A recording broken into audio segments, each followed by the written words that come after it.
You got, oh, hey, surprisingly, the mic works right from the get go. I thought it wasn't going to. Alright, hold on. I do feel like this needs to get fixed. Is it from the back or is it from the front?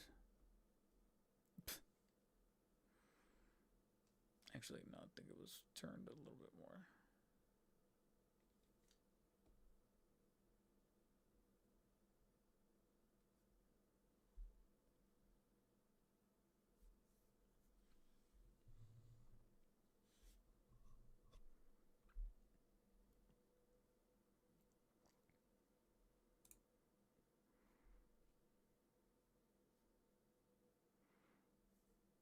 Hey, Brian's the dishwasher. How's it going? I did see that it was a last minute addition to the lineup. That was not going to be a topic. And then, honestly, literally just half an hour ago, I saw those pictures and I'm like, shit. Now now the show's gonna get a little longer, and I'm over here trying really hard not to make it a long show and not to make it a rush show, unlike last week, because last week's was a little rush because I had, like I said, prior engagement that I had to go to. Today, unfortunately, same deal. I wanted to do a stream because as the week went on, there were some things to talk about. One of which I can maybe kind of breeze through here really quick at the beginning, since it's mostly like uh, off the cuff sort of discussion. It's something that's like, from personal experience sort of situation. But but then I saw those in-art photos and I'm like, fuck. And I'm trying to keep, like I said, the show kind of short because unfortunately it's another day where I have another engagement afterwards. Technically, it's not even basically this whole time I was like, okay, cool. I can finally have another stream on a Friday. Be casual about it. Be relaxed about it. And then last night I get the notification that something that I have listed on Mercari sold. And it being Friday, I would really, really want to drop it off at the UPS store earlier in the day before it starts to get busy, and then naturally also before they even get close to closing, and be able to take care of that. So now I have to make sure that the stream goes a little bit quicker. Oh my god, every time I start, you have to start walking around, dude.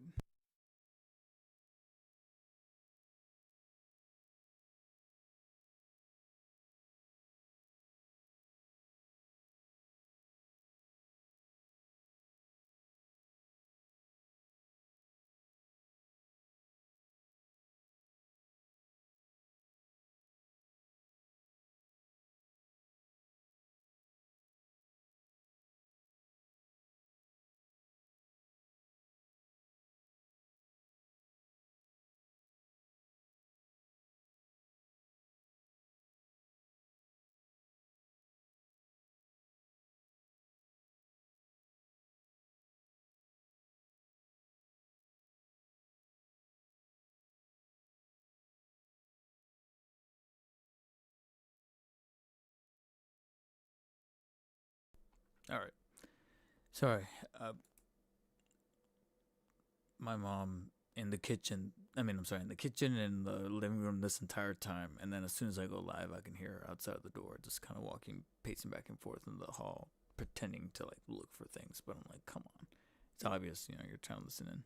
Like the exact time that I start streaming, she starts doing that, and I can, it's difficult to kind of be yourself because you want to be able to talk and sometimes even swear and be yourself, and then later on she starts bitching and complaining about the way I talk or whatever.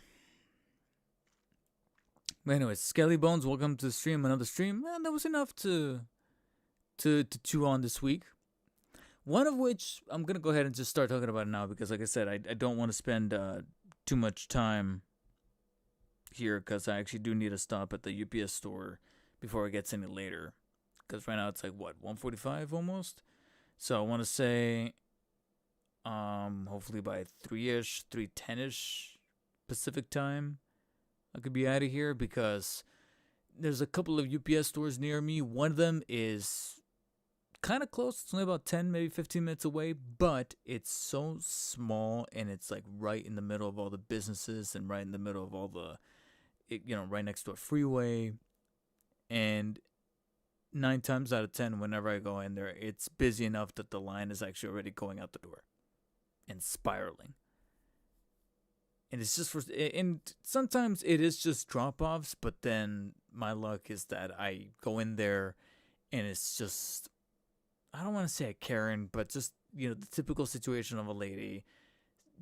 I hear the UPS worker just naturally saying the exact same thing over and over. You have to pay for this. You have to pay for this box to ship out. Like, it's not, you don't just scan it. Like, no, you have to like pay for that. Or the other line that I hear the UPS worker saying, this is USPS, not UPS, and they have to explain that this was supposed to be dropped off at the mail post and not at the UPS store. I'm like, Jesus Christ, these people, why can't they understand it when they look this stuff up? And they have a phone, they have a cell phone, they have a modern iPhone, and they don't bother to fucking use it to look up the right info that they need and to realize whether or not they need to pay for the packages or they have a simple QR code. So recently I discovered that there is a trade-off. There's another UPS store that's way farther away, to the point where it takes almost half an hour to get there. Just a little under half an hour. It's like 25 minutes. 25-minute drive. So it's kind of a lengthy drive. But because it's a lengthy drive, literally every time that I've gone to this UPS store, almost no one. And if there's someone, it's just one person. And the person's just on the cusp of like, yeah, hopefully it's good luck, knock on wood. But even though it's not wood, but most of the time it's just a simple like transaction, and they're just waiting. They're not even asking questions. They're just waiting for something to like check out or ring out or get closed out, and then they're out of there. And then I'm next, and it's just a simple drop off. I'm literally in and out like no more than 5 minutes. Probably no more than 2 minutes. But like I said, the trade off is that it's farther away. There's more gas, especially right now with gas being almost $6 an hour here in Southern California. It's insane. But knowing that I can just walk in there and walk right out just like that. Like I said, there's been a handful of times where I dropped something off. They scan my QR code, they slap the sticker on the box, they give me my receipt, and I'm out. And there's no line. As long as I go within, like I said, that 3-ish time where people are still technically at work and I'm able to make it out of there before the getting off hour. Oh, man. But because I just said that the drive is about 20-25 minutes, if I'm out of here by like 3:10, 3:15, I'll hopefully be back by no later than 4:30, which is generally around dinner time. So that's why I want to get this stream kind of out of the way. Brand new day breaks the internet. K-pop wins at the Oscars. In some announces Wolverine release dates. Sony fans are up this week. Is K-pop Sony? Huh. And I've seen the movie, but I don't remember the Sony logo. Interesting. But yeah, let me load up that Brand New Day trailer. Now, so that's what we're talking about. Obviously, one of the most anticipated movies of the year dropped its first trailer, the Brand New Day trailer. The way that they were hyping it up was, in my opinion, kind of weird. They were like releasing these like little splices of the trailer, and I'm like, why? It would make sense if those bits were dropped like last week, but they were dropping them like 24 hours, not even 24 hours, like up to like just 12 hours, like the night before, and it was going up the next morning, and I'm like, I didn't even watch any of them because I'm like, they said that the trailer drops tomorrow morning. Why am I bothering with this? And why are they bothering with this? So I just didn't understand it. I thought the marketing and the build up to the trailer itself, I thought was just kind of strange and superfluous. I just didn't understand why it is that they needed to do that. Jason Selector, welcome to the stream. Hey David, who do you pick to win March Madness? I don't follow. I know March Madness is basketball, right? And I'm a very, very, very loose, almost fake basketball fan. Like, I like the sport of basketball. I like watching basketball games. But in terms of knowing the actual skill at play, depending on team and who the lineup is, I am completely out of the loop. I just know about the legendary runs regarding, of course, Michael Jordan, Kobe Bryant, Shaquille O'Neal. I'm a very casual NBA basketball fan. I'm fully ready to admit it. But the way I regard Michael Jordan in the late 90s is like the stuff of legend. Like, I'm always in awe watching, like, I get mesmerized watching clips of Michael Jordan from the late 90s where he can literally walk on air. And I'm like, God damn, he was, when people think of the term the GOAT, that's what I think about. It truly is Michael Jordan.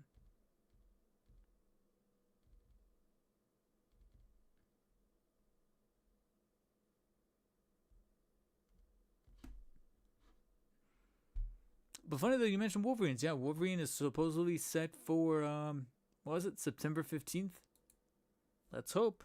Let's hope. It was pretty interesting how casually they dropped that release date. They just randomly said, oh yeah, we'll see you in September 15th. Like, there was no state of play, no nothing. I almost feel like they negotiated. Like, hey,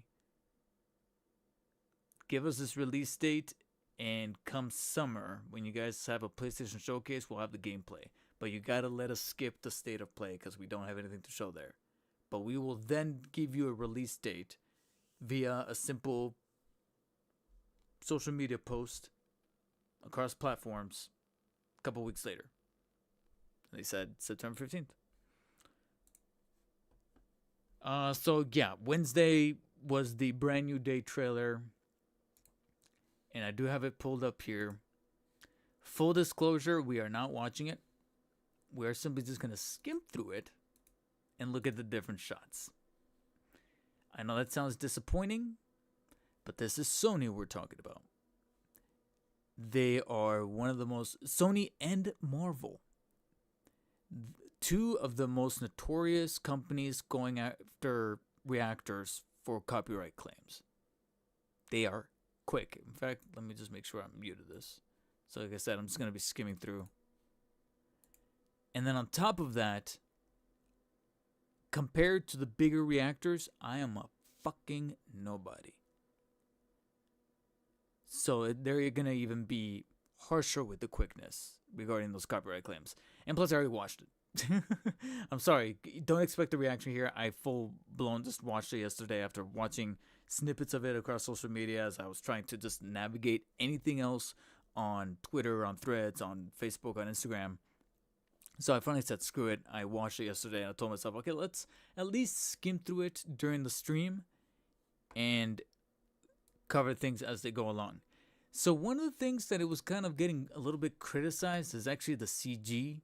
Specifically this shot, because yes, it does look overly CG, overly green screen. I'm hoping it gets polished by July. They got a little over 4 months because it's literally the end of July. They might as well should have pushed this to August, if I'm being honest. Whenever a movie comes out like July 31st, is that a Friday? It is. July 31st, but honestly, like I said, being the last day of the month, I'm like, you might as well just push it to August. Guardians came out in August. You could do it. Anyways. So, and I believe... No, I didn't. I was going to say the first Ant-Man, I think, came out in August. No. I know Ant-Man and the Wasp came out in July. I can't remember. Anyways. But yeah, this shot is getting some criticism for the CG. But then people are just as happy knowing that A, he still got the web shooters, but B, he is miserable because when it comes to this generic version of TikTok, he's watching his former best friends celebrating without him not knowing who he is. Because I do like the consistency of keeping in line what's going on with what went down with the spell at the end of No Way Home and still keeping that congruent, which totally makes sense. I like that they're not retconning any of that. And it's just him being miserable and sort of sulking a little bit. This is another shot that's, again, getting a little divisive online because, A, it's very obviously CG in regards to the sheen on the eye and, everything right here. It's got to be CG. I do respect the ingenuity of director Daniel Dustin Cretton. I believe that's his name. He directed Shang-Chi, and he even directed some episodes and kind of spearheaded. I guess he created and directed a couple episodes of Wonder Man, which I did watch and did enjoy. Um, so he sounds like he would be a pretty good fit for Spider-Man, especially since they did just a little bit of shuffling over there in Marvel regarding directors, because if you guys don't remember, he was originally going to direct Avengers Kang Dynasty, which is now Doomsday. Um so there was a bit of a reshuffling there, and he in turn said, okay, I don't want to do Doomsday, I wanted to do Kang, but since you guys are getting rid of that practically, let me take over Spider-Man. And since John Watts said, yeah, I'm kind of done, I kind of want to be out of this, he took over. And I feel like Cretton is actually coming up with some pretty cool, intricate shots. What just happened? Or I minimized it, sorry. And this is one of them where the actual blocking and framing of the shot is awesome. It is a bummer that it's probably 100% CG. I wish that there was a way to maybe do like a compositing shot where like the mask is CG, and then of course the visual of the reflection of the city in his eye is obviously superimposed, but then he himself is real, and they would have just like, CG'd the mask around him. But it is what it is. It's probably all that they were able to get. Then we get our logos, him creating a letter, trying to come up with the courage, the webby courage, to talk to his friends again. We are definitely... That's the thing, is that this trailer made it abundantly clear that Tom Holland is not looking as boyish as he once did, but that's fine. I'm saying that to his advantage. He's actually looking like a legit, full-fledged Peter Parker. So it's him trying to come up with words to talk to... Actually, it's skipping ahead a little bit too much. There's more frames going on. Let me see if I could do a slow play-by-play at half speed, maybe. Yeah, so you see right here, it looks like he's got flowers. It looks like they're getting ready for a party that's get shown off just a little bit here towards the end. Yeah, so again, Peter being miserable, getting the key to the city. There's, I believe that's her, the woman from the bear. I believe she's playing the... So, this does pose interesting questions, of which maybe some people probably have come up with some theories. Because, correct me if I'm wrong, but this is the woman from the bear, right? The actress, Liza Colon something. I'm blanking on her last name. She's got like a hyphenated name. But she's great, and she plays Tina in The Bear. And she's amazing in that. Of course, when she got cast in this movie, along with that other actor from Mission Impossible and Severance, obviously I was thinking the same thing as others, where they're like, we were like, Miles' parents? Because she's Puerto Rican, he's black, it's like, and they're in New York, and she's from the Bronx. It's like, it's kind of set up. But it's looking like they're subverting all of that, because it looks like she's playing a congresswoman.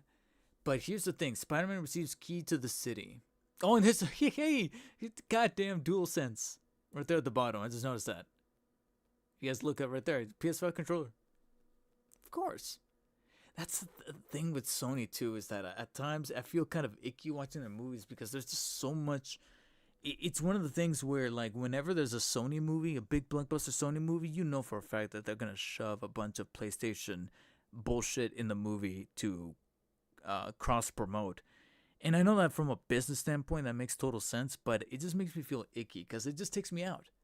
It's like, yeah, it's a PlayStation, but it's like, knowing that this is also a Sony movie, immediately my brain goes, well, it's a Sony movie, and I don't, something just gets yanked out of me.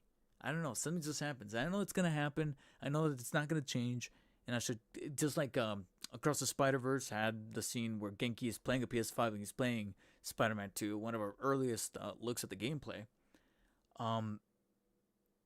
But it just does something to me that I'm just like, God damn it. It just takes me out. And I know it makes me sound even more of an old man, but...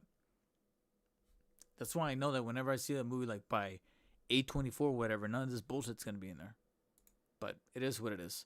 And you got them watching them. I do like the direction they gave Zendaya here, where this expression alone immediately resonates. Like, yeah, she remembers, but she's kind of like denying it, or she doesn't fully remember, but she gets this like weird pit of the stomach feeling where she's like, I think I should know this guy, but I legitimately don't know. It's like, but the brain says I don't know, and I'm like, yeah, I think something's happening here, much stronger than anything going on with Ned. And there he is with the key.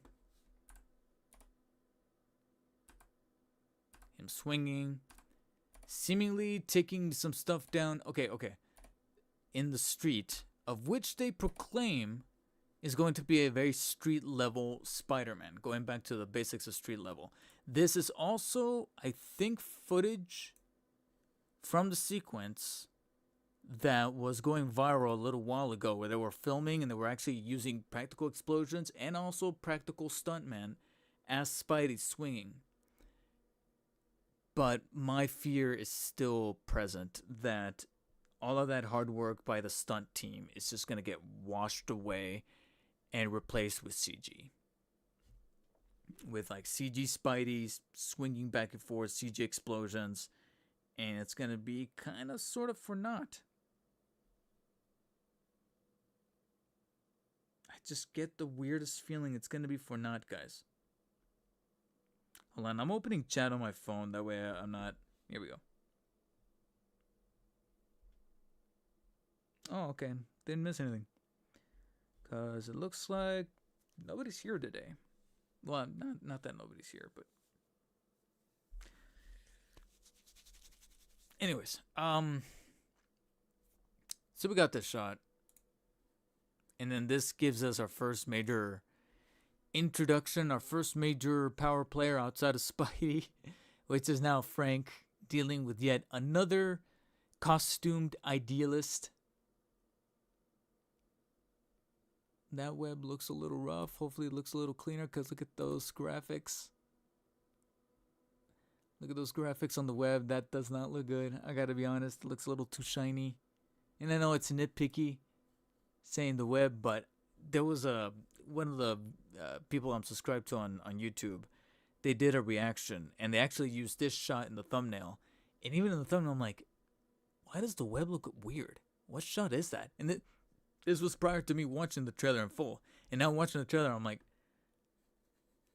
they couldn't have done like a comp shot where it's like real webbing on there, and they actually use CG to just remove it and create like a web effect launching, and then just cut it to where it's like practical webbing on the muzzle of the gun. But I guess they fully rendered all of it CG, and that's why it looks like this. I don't know. Again, it's me being nitpicky. I'm nitpicking. So there's those shots. This actually does look kind of practical, actually. But then it goes into CG because there's no way to come up with that a little bit legit there. So yeah, Frank's going to be involved.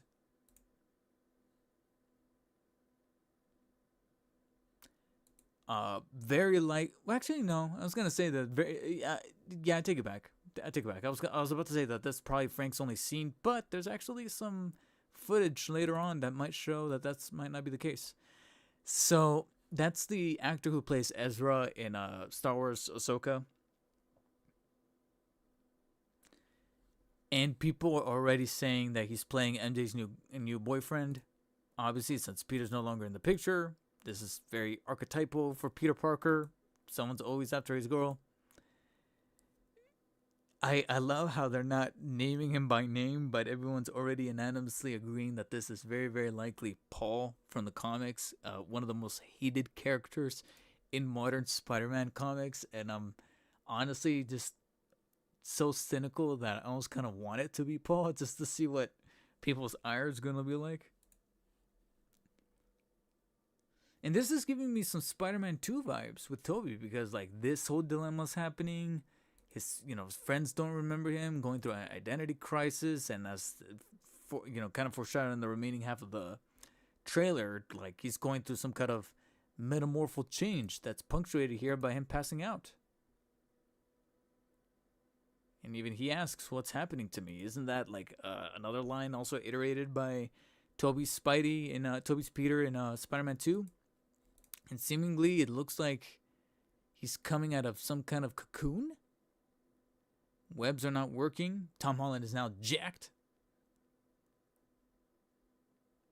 So there's theories as to what's happening here, because people have looked at this shot and been like, okay, you made it clear that his webs did not work. So he falls, but something catches him. What or who is catching him? The way that the trailer's edited together is making it seem that now he is developing organic fluid and will no longer need web shooters. Organic fluid that was a novel concept, a novel, unique, and kind of subversive concept introduced with Tobey's Spider-Man, where you see that he can shoot all his own webs without needing a web shooter. But here, being the fourth movie into the series where he's very clearly needed web shooters and web fluid to be developed, introducing the web fluid, organic web fluid coming out of his body could be the first step of tackling, it starts with an N. But it's long story short, it's the story arc from both the comics and the animated show, where going through I can't remember if he's going through like existential crisis, and in turn he creates an experiment or something. I'm trying to remember how he played off in the animated show. But basically, there's a story arc where Peter does in fact turn into Man Spider, aka an actual human spider hybrid, very Cronenberg style. And so there's potential hints that maybe that's where we're going in this story, especially as we get here this summer. He scans himself to then get a readout of what's going on in his body, enhanced perception, heightened senses, superior agility,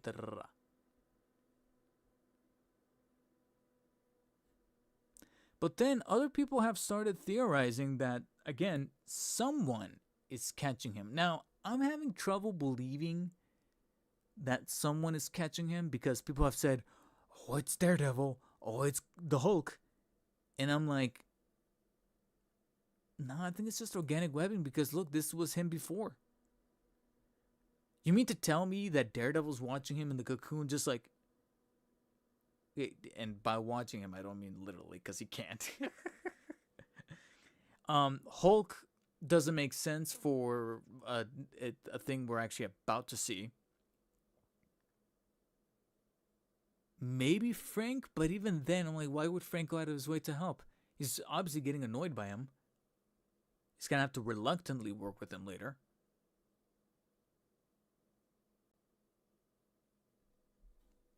So, yeah, people are theorizing that someone else is catching him, but I honestly think it's just exactly what it is. It's the organic webbing. And in trying to figure out what's happening to him, he is consulting Dr. Bruce Banner, who has a device on his hand. People have pointed this out. I honestly would have missed this because it's very out of, almost kind of comes out of frame as he moves. But obviously, like I said, at this point, I was already seeing a bunch of screenshots and things on the interwebs, and people were saying that he is using this device to keep the Hulk in check, because the Hulk, the original Hulk, is now finally back. It's no longer Professor Hulk anymore.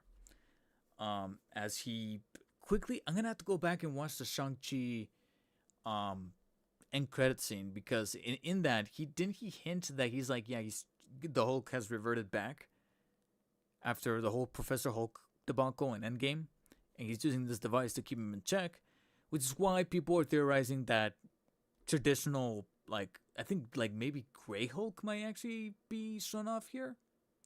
But the more sombering detail is the fact that if Bruce asks, what's your name again? And I'm like, oh, so Bruce also got affected. Doesn't remember him. Yeah, he truly is alone.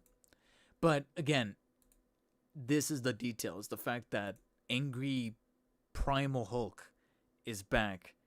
Why would Primal Hulk catch Spidey after witnessing him pulling out his cocoon? You know, that's out of character. And I understand and that's regular Green Hulk. I understand that technically Grey Hulk is a bit more Jekyll and Hyde-ish, and he can kind of speak, but even then, he wouldn't go out of his way to help out Peter like that, to catch him. So I'm thinking it's just organic web flowing. I'm honestly not really down with any of those theories. But the reason for why people are also kind of tossing around the fact that Grey Hulk, that Peter's trying to like make calm down and all that stuff, is also included in this movie, is because there were like some set photos a few months back that show like a giant hole in like a brick wall, and it's like, okay, what else could have possibly created that? So yeah. Then something is happening here where like water's dropping, and that's affecting, I don't know, this is just a weird cut. It's like setting off his spidey senses. Too much webbing is going around.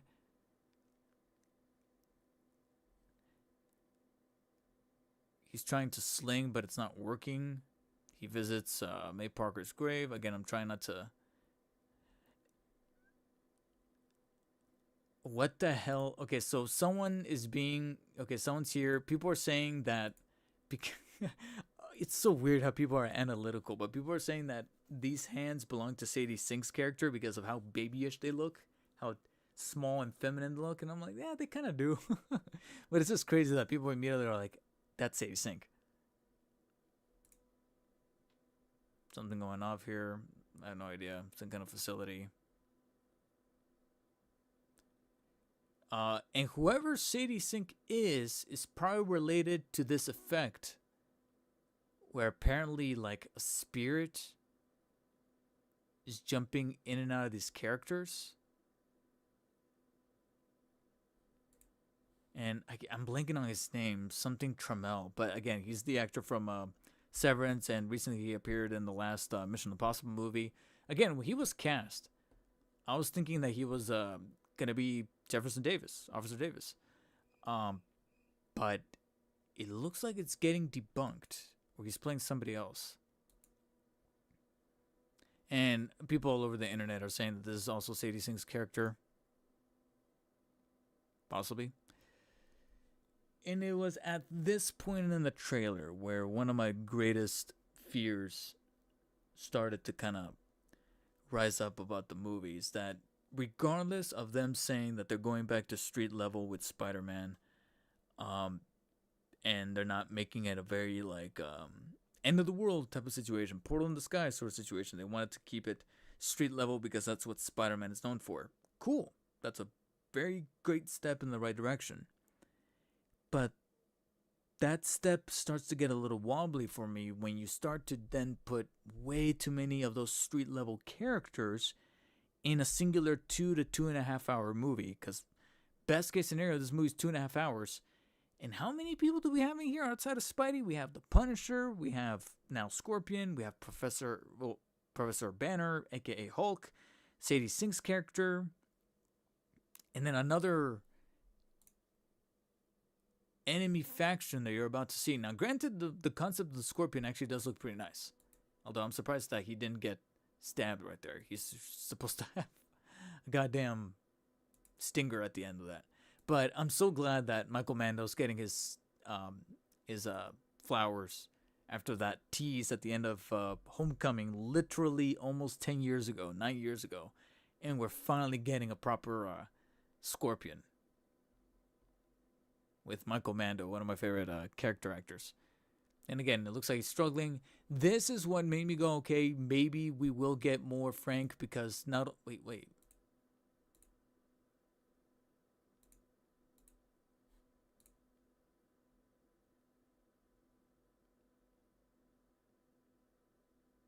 Okay, I didn't notice this.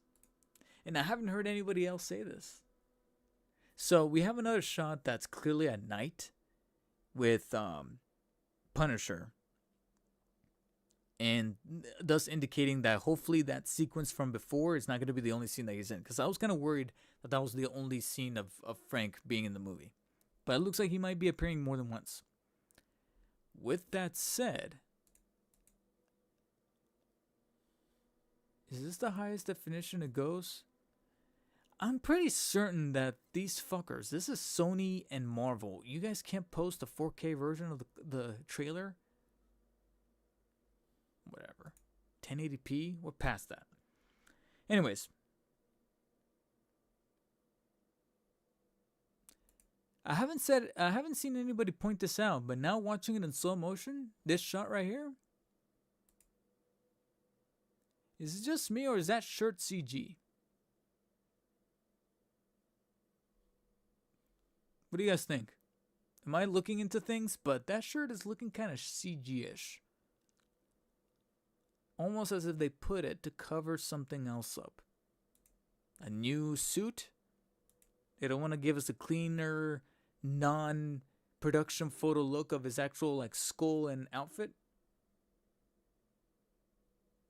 And why would Frank be wearing flannel like that on the job? He's got the gun. He looks like he's ready for action. Why is he and watching it in slow motion, I'm like,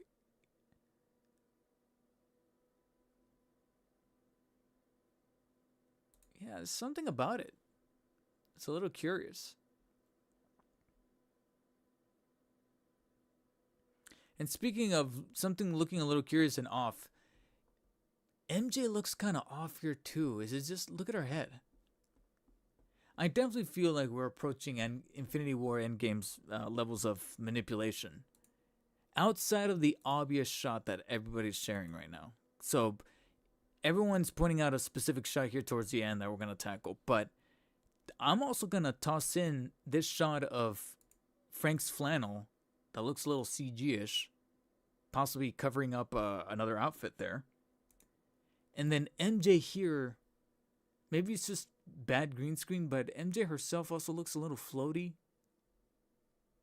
That maybe... And there's a chance that he's simply just like moping and just looking kind of like, eh. But the way that he's aiming down, so maybe they put her in the right orientation, but not him. And unless he's saving her, because she just happens to be out in the street, why would they be talking if she doesn't remember him? I feel like something's weird is happening with this shot too.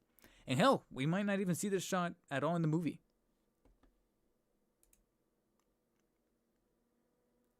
Alright, so back to that sequence of him stopping the military vehicle.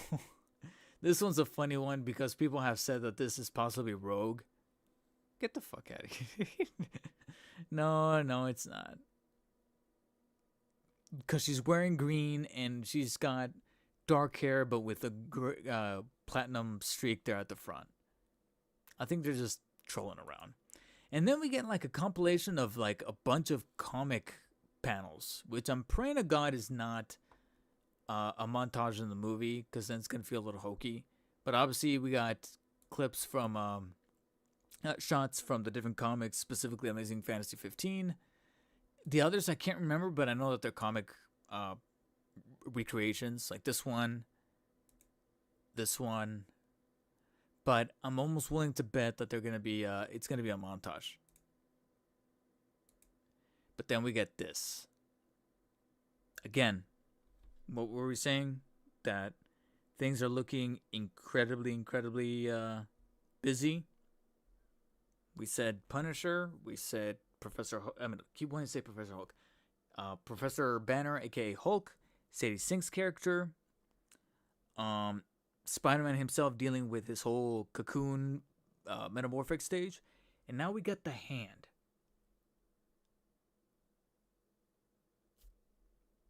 Five things already.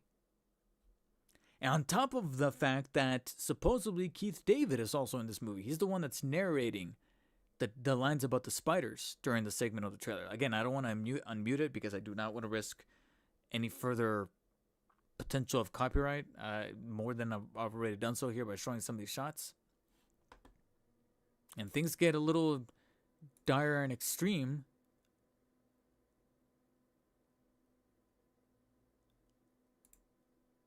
when he opens his eyes and they're like bloody red.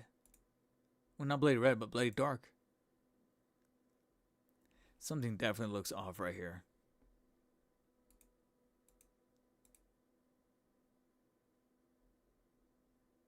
But that's not the shot that people are talking about. The shot is this one.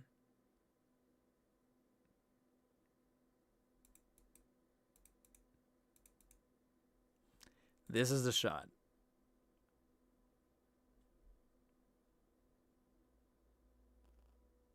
If I recall, MJ and do remember Spider-Man. Oh, that's a good point, yeah. So she does know about Spider-Man. So chances are, if that shot is real, he probably saw her needing help and was like, "Yeah, I'll come save you." But now he's being awkward because he remembers, but she doesn't.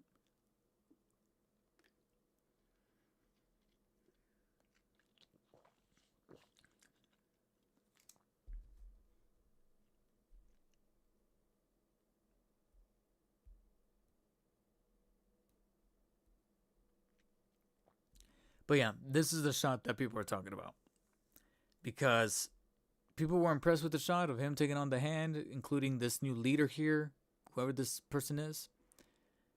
But people are noticing just how massive of a negative space there is right here at the bottom left of the screen. And if you even look a little carefully, the way that this building is kind of composed and placed here on the far left, it does look kind of shoddily placed there. It looks a little curved. It looks a little like the windows to that little part of brown brick. It's like, yeah, it's possible that something else is here. And then other people have noted that if you look carefully, the top three people here are aiming towards Spidey. But then these two down here at the bottom, they are looking here. They're not looking up here. They're looking here. This guy. So not just these two, but probably even this third guy right here. They're looking down here. So people are saying, who is here? Who is here? And considering that this is the Hand, who's had tussles with Daredevil. Some people have said Daredevil, I think 2 nights ago. Yeah, I think not last night, but the night before, Charlie Cox himself was on Jimmy Kimmel. And he was asked if he was in Spider-Man. He said no, no, no. But he was doing that fidgety thing where I'm like, sorry, man. But I'm sorry, but we can't believe you. We're not saying you're flat out lying, but we're just not taking your word for gospel. Come on, man.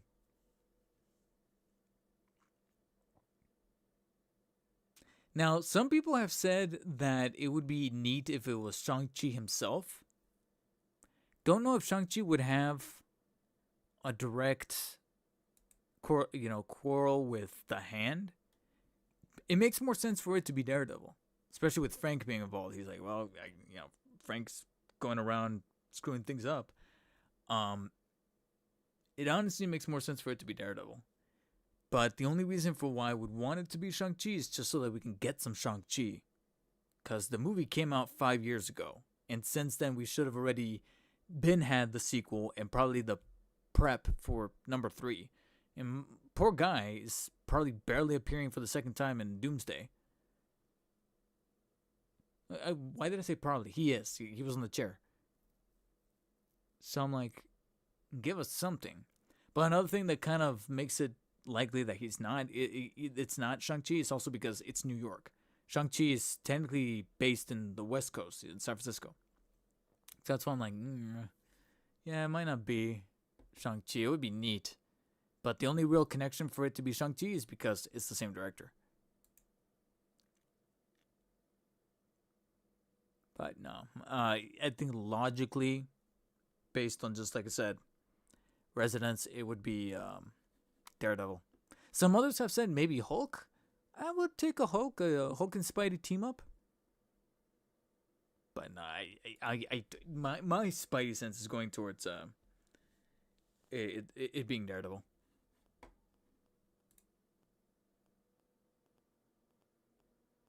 And that's it. We get our title card. And then just a quick little goof of him being at the party. Getting that old-fashioned trio chemistry between these three. Friendly neighbor. And that's it. I know where tickets go live. It's already March. Well, this is also Marvel. They have a tendency to have tickets go live like 3 weeks before. Like fucking... Probably at the beginning of July, if not maybe towards the end of June. I predict that tickets will go live. You know, this ain't the Odyssey. This ain't anything nuts like that. Yo, Jam Herrera, welcome to stream. We were just talking. But yeah, there you go. We kind of went through the trailer. Very impressed trailer. I genuinely think that was actually a well done trailer. And I'm definitely more than interested. Actually, I'm teetering on levels of hype, but I'm also, you know, I've become so jaded and cynical, not just with Marvel, but just with movies, period, that I'm just trying not to. I don't want to be there anymore, you know what I mean? I don't want to be in that state of walking away from something and then my girlfriend just being like, oh, I'm sorry. And I'm like, I'm tired of hearing I'm sorry from anyone, just in general, of how something had the potential to be good and then, you know, other hands just kind of go in and start doing this. And like I said, when I heard that it was going to be a street level Spider-Man, I generally did get excited because that's what Spider-Man is known for. But now they're doing it again where they just kind of bundle package it to the extreme where you have all these characters in there, and I'm like, you know, the trilogy was criticized for Spidey never having his own movie because in Homecoming, Tony Stark was there. Far From Home, Mysterio and even Nick Fury were there to kind of be like, hey, Spidey, do this. And then No Way Home had, did I say Far From Home? And then No Way Home had, at the start, Doctor Strange, but then he had two other prior Spideys, elder Spideys, senior Spideys. And by senior, I mean like position. I don't mean actual age. Even though Toby's already 50. But, so it was never, Tom Holland has never like spearheaded a Spidey movie. And I feel like he still isn't. Even with Brand New Day, because now he's got Punisher. Now he's got Professor Hulk in there doing the mentoring thing, kind of in there. Professor Hulk, Professor Banner, Bruce Banner, kind of doing it. I don't know, man. To be honest, I would be hyped if all I saw from the trailer was that he's turning into a spider with the organic webbing and all that. And maybe going up against the hand and then including a little bit of Daredevil in there. And that's it. No Frank, I'm sorry. I love you, Frank, but I'll see you on your Punisher special. Putting you in a PG-13 movie automatically means that you're not going to be the same Frank. I'm sorry. Even with the little tease of him almost dropping the F-bomb in this trailer, it's not going to feel like the same Frank. It's not. To me, at least. So that's why I'd rather just wait to see him in the special. Well, where I'll know he'll eviscerate people. So if I was to like trim the fat of this, I would say cut out Punisher. As much as I love John Barenthal, I love it as much as I love Frank. Cut him out. Cut out Hulk or Bruce Banner. And maybe even cut out Sadie Sink's character, whoever she is. And just have Peter deal with him trying to transform into a spider while taking care of the hand that's trying to make a comeback that it can then be tied to Born Again Season 3. Because obviously that's where we're going with Season 3. Judging by Charlie Cox already starting filming for Season 3. And he hasn't shaved. And then today, Finn Jones, who played Iron Fist, posted a photo of him getting buff in the gym that just happens to be in New York, where they're filming Season 3. And Iron Fist had to deal with a hand in his own Netflix show. Come on.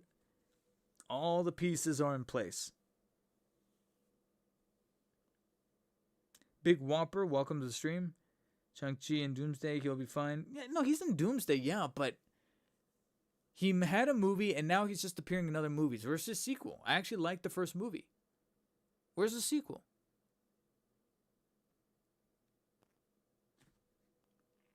That's what annoys me.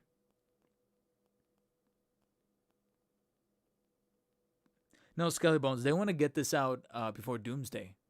What's funny is that this was actually supposed to come out after Doomsday, and now it's the opposite. But apparently they didn't have a problem with that because they were like, Brand New Day is kind of isolated as its own thing. That's actually another thing that I'm pretty stoked for, is that it will hopefully not really have any direct connection to Doomsday at all. It's just its own thing, Spider related. But even within the Spider-Verse, both live action and the animated, there's such a thing as maybe too many characters. And so far, like I said, that's my main thing.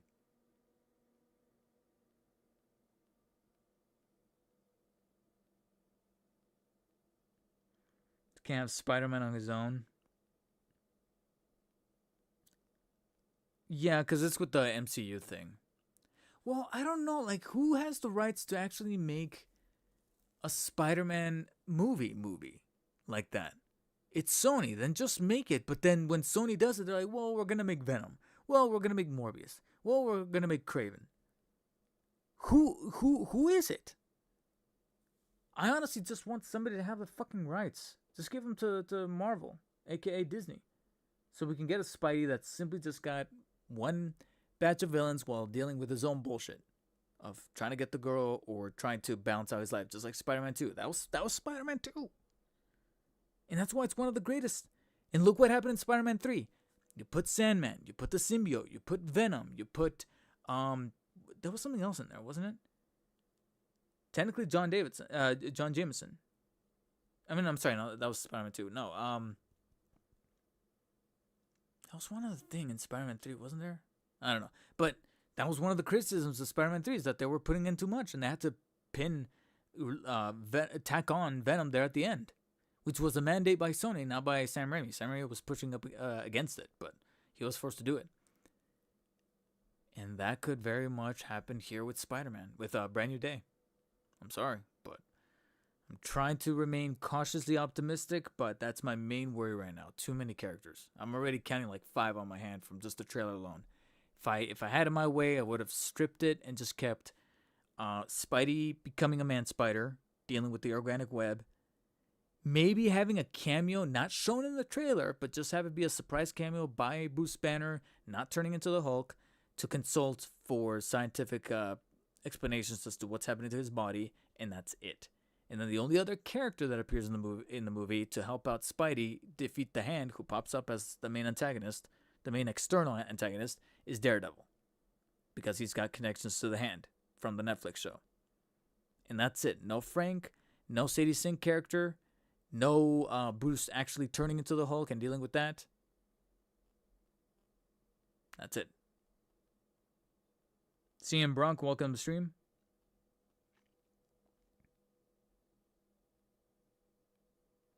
Yeah, Brian, the Venom animated movie, but then along with that, they also announced that they're rebooting their Spider-Man Last Spider-Man universe.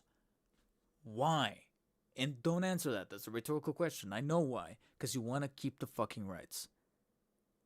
You don't care about the movies. You just care about rights because you're like, mine. You're like a kid that doesn't want to let go of the toy that they, in their heart of hearts, don't really care about anyway. They just don't want to see the other kid play with it. You're wasting your energy and your fucking time. How did I go from a rant? The trailer was actually good. How did I get to this rant?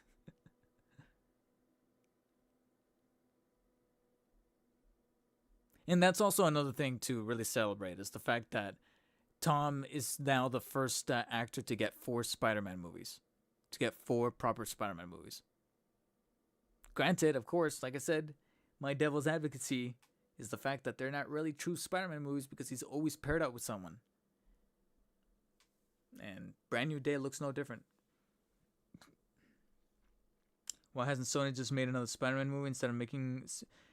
Yeah, because that's the CM Bronk. That's the deal that they made with MCU, where with Marvel, if Spider-Man's the main character, then Marvel Studios needs to play a hand in there. But then the trade-off, probably somewhere in the fine print, is that then Sony says, okay, but you can't just have him be by himself, throwing your Punisher, throwing your Bruce Banner, or in the prior movies, throwing your Mysterio, throwing Tony Stark, throwing Doctor Strange. But we don't need it. No. Otherwise, we make the solo movie. Don't want us to make the solo movie? Then we'll go and make our spin-offs, our villain movies. But you can make the Spider-Man movie with the big name Spider-Man, but you gotta include these other characters. It's just all this. It's doing this.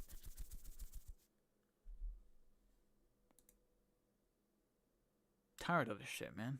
I'm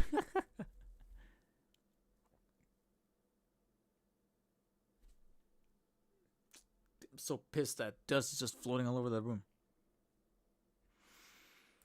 So yeah, that was my breakdown of the trailer. Now God only knows if I'm gonna get copyright claimed for that.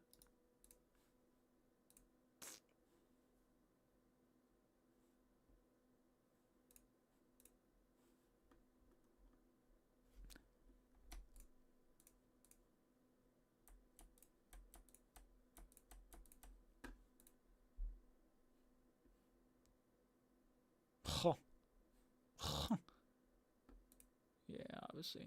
Oh, finally it's gone. Okay. May? Huh. Okay, so shifting gears back to not only action figures, but also DC. What day is it today? The 20th. So 2 days ago. It's actually been quite a while now. We had an onslaught of action figures from McFarlane Toys, DC Multiverse go live for pre-order.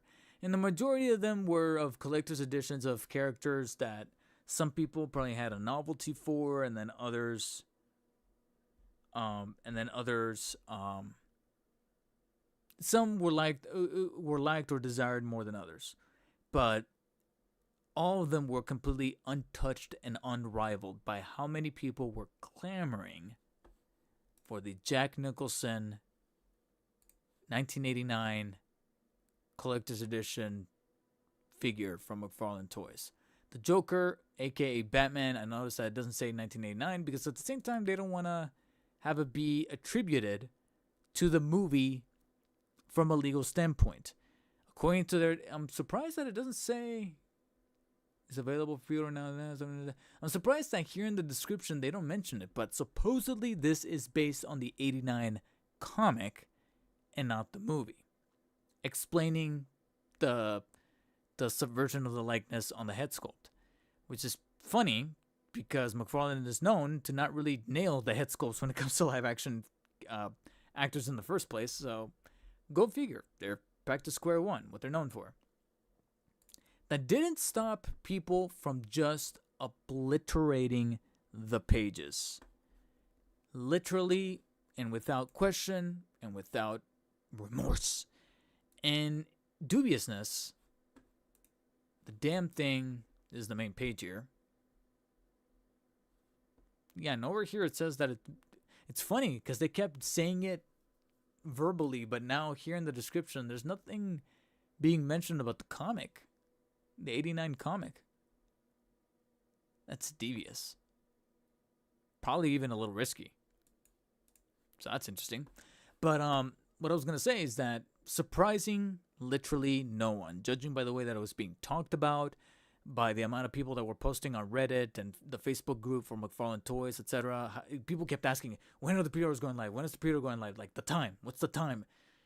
I'm kind of surprised that by this point people don't know that it's 9 a.m. 9 a.m. Pacific, 12 noon Eastern. For all McFarlane Toys launches or pre-order launches. But people were like, when is it going? Where's it going? And I'm like, it's the Nicholson Joker.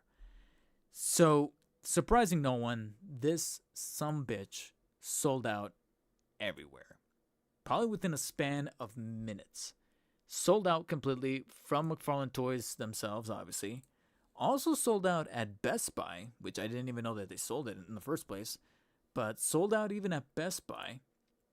Naturally sold out at BBTS, which needed to happen, or as an explanation, because not only did I hear from other testimonials, but I know from personal experience that this site legitimately crashed from how many people were flooding BBTS on Wednesday morning where these pre-orders went live.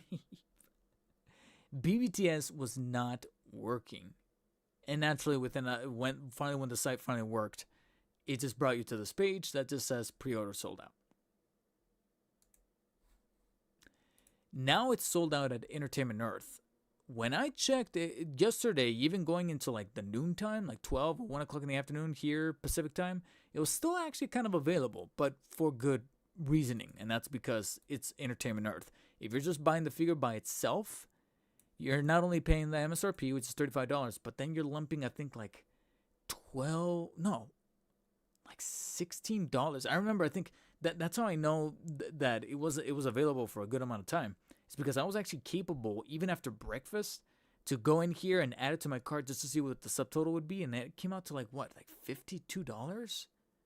$52 fucking dollars for a Soul Collector's Edition figure, because we go from 35 to 52 with shipping, which I think is like $12, and then another $4 or $5 for taxes. I remember the subtotal reading 52.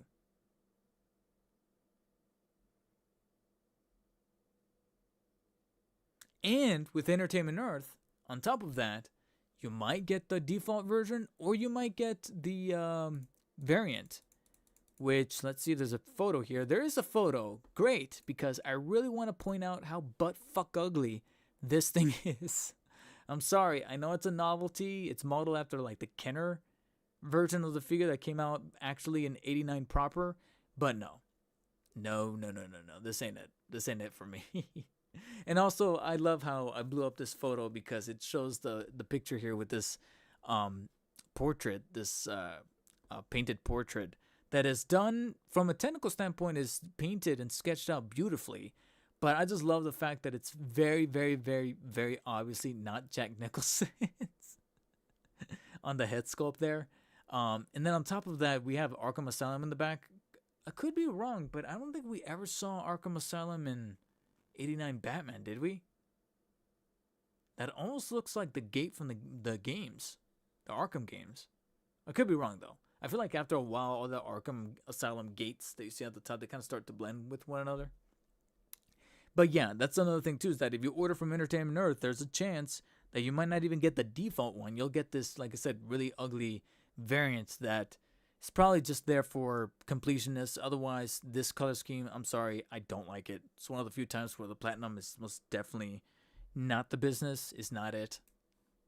But now it doesn't really matter, because it does seem like over the course of time yesterday, it sold out. I don't know when specifically it sold out, but it is gone from Entertainment Earth. It is still available from GameStop, but I think over the past couple of months, GameStop has been getting a bad rap when it comes to ordering figures. And I'm using the term order specifically because I believe that obviously if you walk in and they're stocked with the figure that you want, cool, you get it for MSRP. But I believe that there's been some testimonies from some people getting wrong orders. Or worse, not getting orders at all and getting them canceled by GameStop.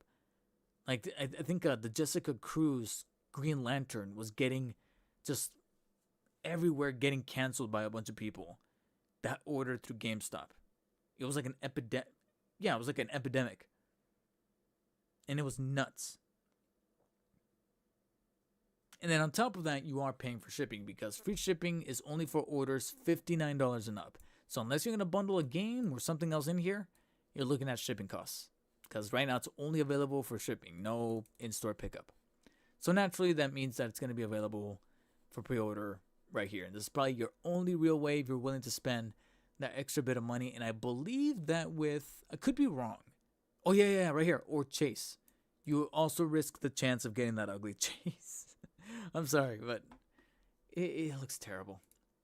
Walmart, $35, sold out as well.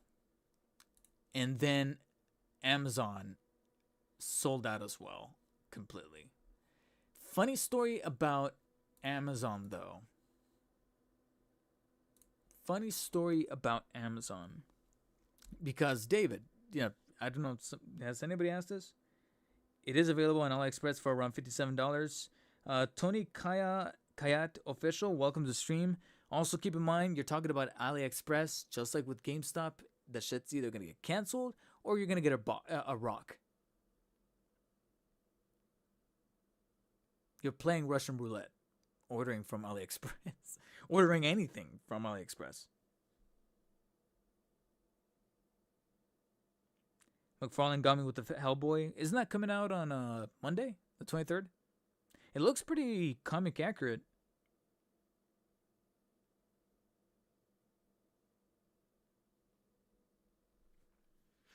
So, my story, my quick testimonial here of ordering this thing on Wednesday, because yes, I woke up early at 8:55, 5 minutes prior to the pre-orders going live, and thank God I did. I woke up and I did put down a pre-order at the McFarlane toy store. 8:55, I go into the DC Multiverse page. Let me see if I can actually show you guys what I mean. So this is the actual website, but this is the store. Also, amongst all of the storefronts, the McFarlane toy store is the only one that says March. Let's see how real this ends up being. I'm actually kind of dubious. I really don't know if they're going to be able to hit that. But so far, they're the only ones that listed as March. GameStop had it listed as like March 28th, but that was on Wednesday. Since then, they changed it to like April 2nd.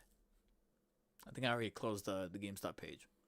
But yeah, they moved it to April. And I believe on Walmart, they also have it. Do they have the view all item details? No, not on here. No, it doesn't say on here. Somewhere around here, it said that this is also available. This was coming out in April under Walmart. But here's the thing. So far, and then I think even Amazon and Best Buy have it maybe Best Buy, I can't remember, but a couple of other storefronts have it listed for May. I think Entertainment Earth said May. I believe BBTS was April. Best Buy is May, Entertainment Earth is May, and even Amazon says May. It's gonna be May. So who knows if it'll take that long for those storefronts to get them. So far, the earliest one, allegedly, is McFarlane Toys saying March. We'll see, because we literally have less than 2 weeks, literally 10 days left in March. Let's see if they hit that. It'll be interesting to see if they hit that. But I did put down a pre-order to the McFarlane Toy Store. Like I said, I woke up at 8:55. I go to the DC Multiverse page. Let me show you guys. DC Multiverse. And then I just clicked on Shop All DC Featured. And I did this on my phone, mind you. And for a little while, the only figures that showed up immediately was the Black Canary, the Freddie Freeman, and Lobo. And that's it. As far as this wave that went up on Wednesday, the 18th. But then that's it. And I'm like, all right, they're going up. And it's 8:55, mind you. In real time, it's 8:55, not even 9 o'clock yet. But I'm like, they're going up kind of early. I should probably just be hitting the refresh. Literally 2 minutes later, like 8:57, maybe 8:58. Joker, Supergirl, I already said Lobo, and Vigilante. They were up. And with the quickness, I hit pre-order on Joker. I used a $20 rewards code that I had from the McFarlane Toy Store, being a platinum member, being the rewards points thingamajiggy. $20 off. So not only did I choose a slightly faster shipping rate, but then I think my subtotal came out to like $19. So now we wait. After this, though, I went over to good old Peternia's Twitter account, and he posted links for Walmart for all of the collector's editions, including Joker. I clicked on Walmart, and I was like, I know they charge right away, and it's going to be the full price, $35, but I don't know what it was. I just said, screw it, and I actually put down another pre-order with Walmart. Why? Because even though Walmart does say April, it doesn't say March like McFarlane. It says April. It could be a little later. even though they indicate later, Walmart, for some weird ass reason, both earlier this year and even a little bit towards the end last year, and I mentioned this on a couple of times in live streams, they've been getting shit earlier, whether it be in store, like the recent wave with like the Bethlehem Batman and the Justice League Batman and the White Lantern one. That whole wave, they've been getting it kind of early. They got it. Ahsoka got it from contact over at Walmart prior to the pre-orders even going live. Now that was in store. I also remember there being cases, figuratively and literally, where there was a pre-order launch, and then people on the Facebook group and on the Reddit were saying that Walmart was already shipping out certain orders of McFarlane Batman figures or DC figures, and people were like, okay, well, where's McFarlane themselves? Why aren't they shipping theirs? And it was just a matter of Walmart getting them early, already getting them in warehouse and already packing them up and shipping them. So that, even at 9 in the morning, that hit me, and I'm like, just in case, let's do Walmart. Let's do Walmart, just in case. I don't want to say worst case scenario, because this would actually be a good thing, but especially as a content creator, what if end of this month, in the next 10 days or so, or maybe barely the beginnings of April, you get the email from Walmart saying, hey, order's out, and it's the Joker, prior to even the McFarlane one. I'm like, let's see. It's the costlier one, but knowing that it's coming that much quicker, I'm like, I'll take it. And I can get my review out quicker. So we'll see. But yeah, something was going on with Walmart earlier this year and late last year where they were getting stuff way before any other storefront. Not just in store, but also, like I said, fulfilling shipping orders. And I was like, what the hell's going on? And on top of that, they were getting a little cheaper. Like the Elite Edition Doomslayer was $10 off. I'm like, excuse me? So, yeah. So that's why I gambled with Walmart, and that's where I put down 2 pre-orders, with the McFarlane Toy Store and with Walmart. While all this was happening, pre-orders went live for the other storefronts, including Amazon. I swear to God, Paternia shared the Amazon link within 20 seconds on his Twitter. I clicked it, and it said right there, 20 seconds ago. I was like, oh, he just posted it. Cool, let me put down Amazon, since Amazon doesn't charge right away. Gone. It was gone. Gone. My theory, and some people were already posting in Paternia's post in the comments saying, why is it gone already? And then people saying scalpers, bots, this thing is bullshit, yada yada. Which, don't get me wrong, it probably is. Probably is bots. But one other devil's advocate, possibly being naive, tinfoil hat theory, is that it could also have been a case where, this is Amazon we're talking about. I know that Paternia and even Toy Shiz and a couple of other people on Twitter, on social media, they have like their Amazon affiliate page where they bundle all of the DC Multiverse figures together, and they share that affiliate storefront link. So whenever you click it, they get a kickback. They've shared that link in the past. So it's possible that maybe there's some people who had that link on reserve on like a doc, a Google Keep, whatever. And when they announced that Nicholson Joker, along with all these other figures, were going live March 18th, they probably pulled that link up that had all of those that had that storefront that automatically populates new DC Multiverse figures when they get launched.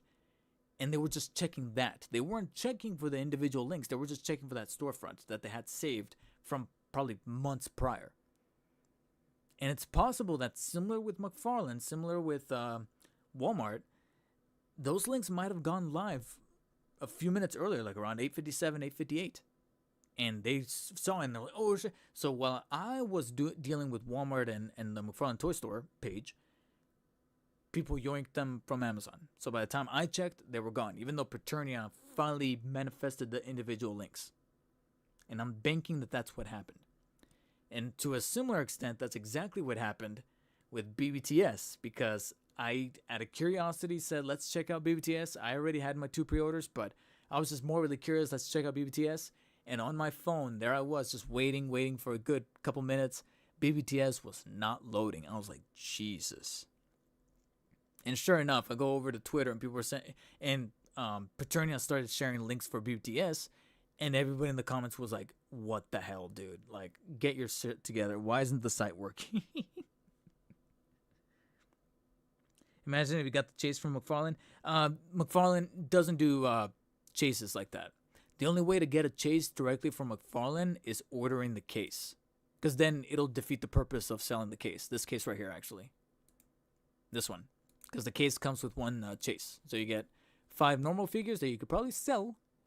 And then the chase. Usually something that's really good for business owners. Like Mike's Toys and Stuff over at in Orange County. This, and even Entertainment Earth, sells cases like this. Sometimes he'll order stuff from either directly to the store or from Entertainment Earth that are cases of all these figures bundled.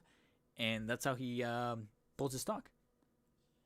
But with McFarlane Toy Store, this is the only way to do it. If you order the figure, you just get the regular figure. They don't sell chases. Individually, at least.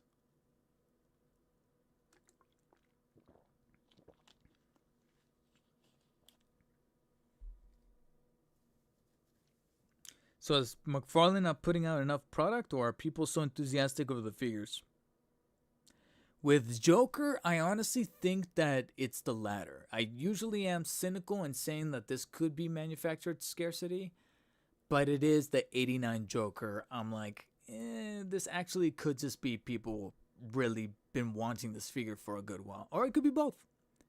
But if I had to pick one, I actually am going to say, faithfully, I'm going to say it actually could just be people being hyped to get a Nicholson Joker, some kind of representation for what could be their favorite Joker. Believe it or not, there's some people who prefer Nicholson's Joker over Ledger's.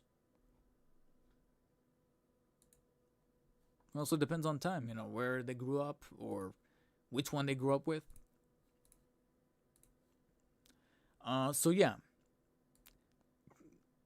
after a while, it was like 9:10, almost 9:15. At that point, I'm like, I'm going back to bed, at least for another hour, catch up on my sleep.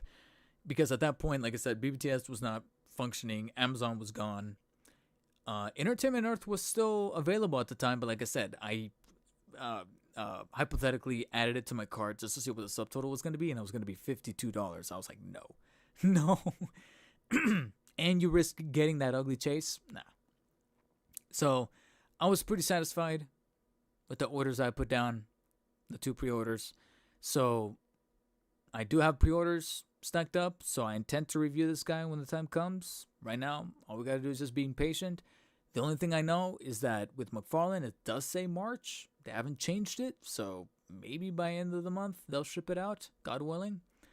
And then with Walmart, it does say April, but again, Walmart has had stints before where even sometimes they get stuff for orders earlier than McFarlane from overseas. So there's always that potential. So yeah, we'll see how that happens.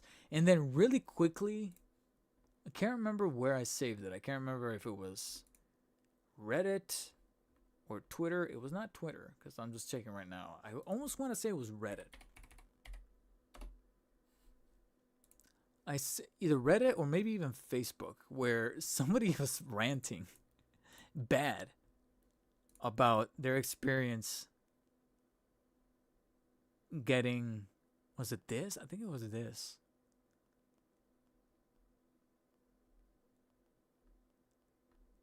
I might have found it. Yeah. Okay, I found it. It was on Reddit. Of people's experiences getting that Joker.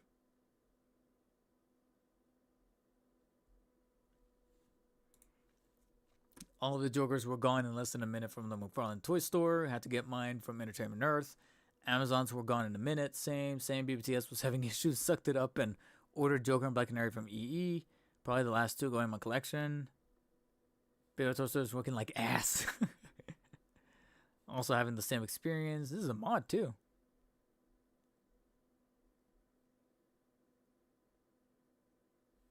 You did cover your order number, right, dude? Okay, hopefully. I don't see it anywhere. Thank God. Yeah, this guy full on just got the whole bundle. He did use a coupon code. The MTS10, the 10% off.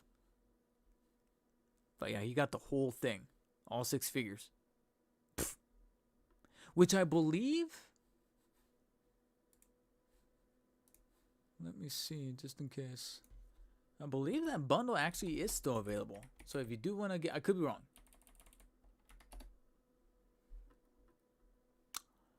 Wow.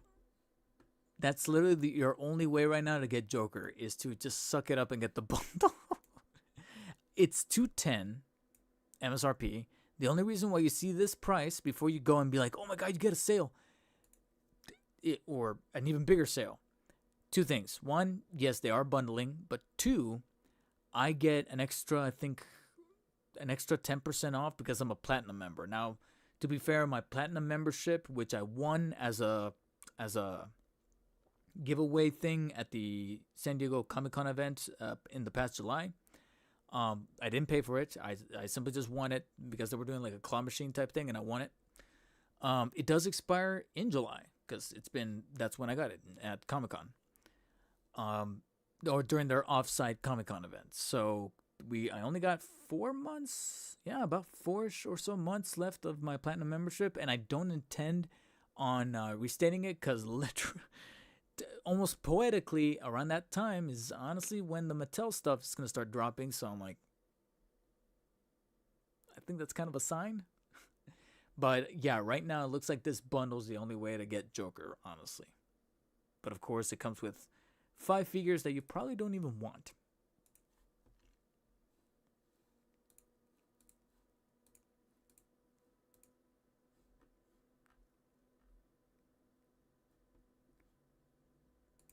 Oh, sorry, I'm looking at some of the comments. This isn't a fun hobby anymore. In certain avenues, certain perspectives, yeah, kind of true. Got bid bag to work. Hopefully it come through. Y'all killed BBTS.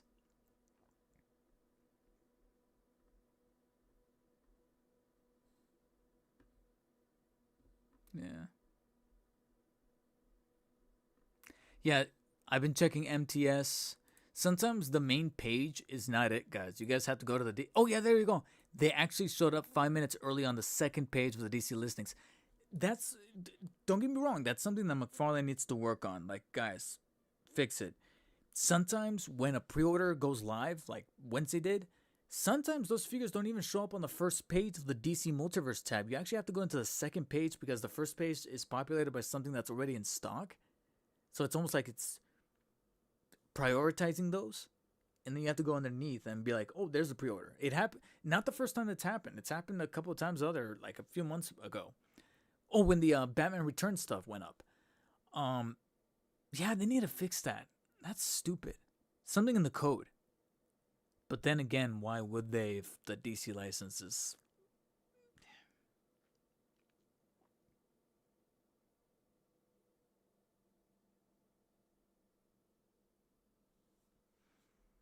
Yeah.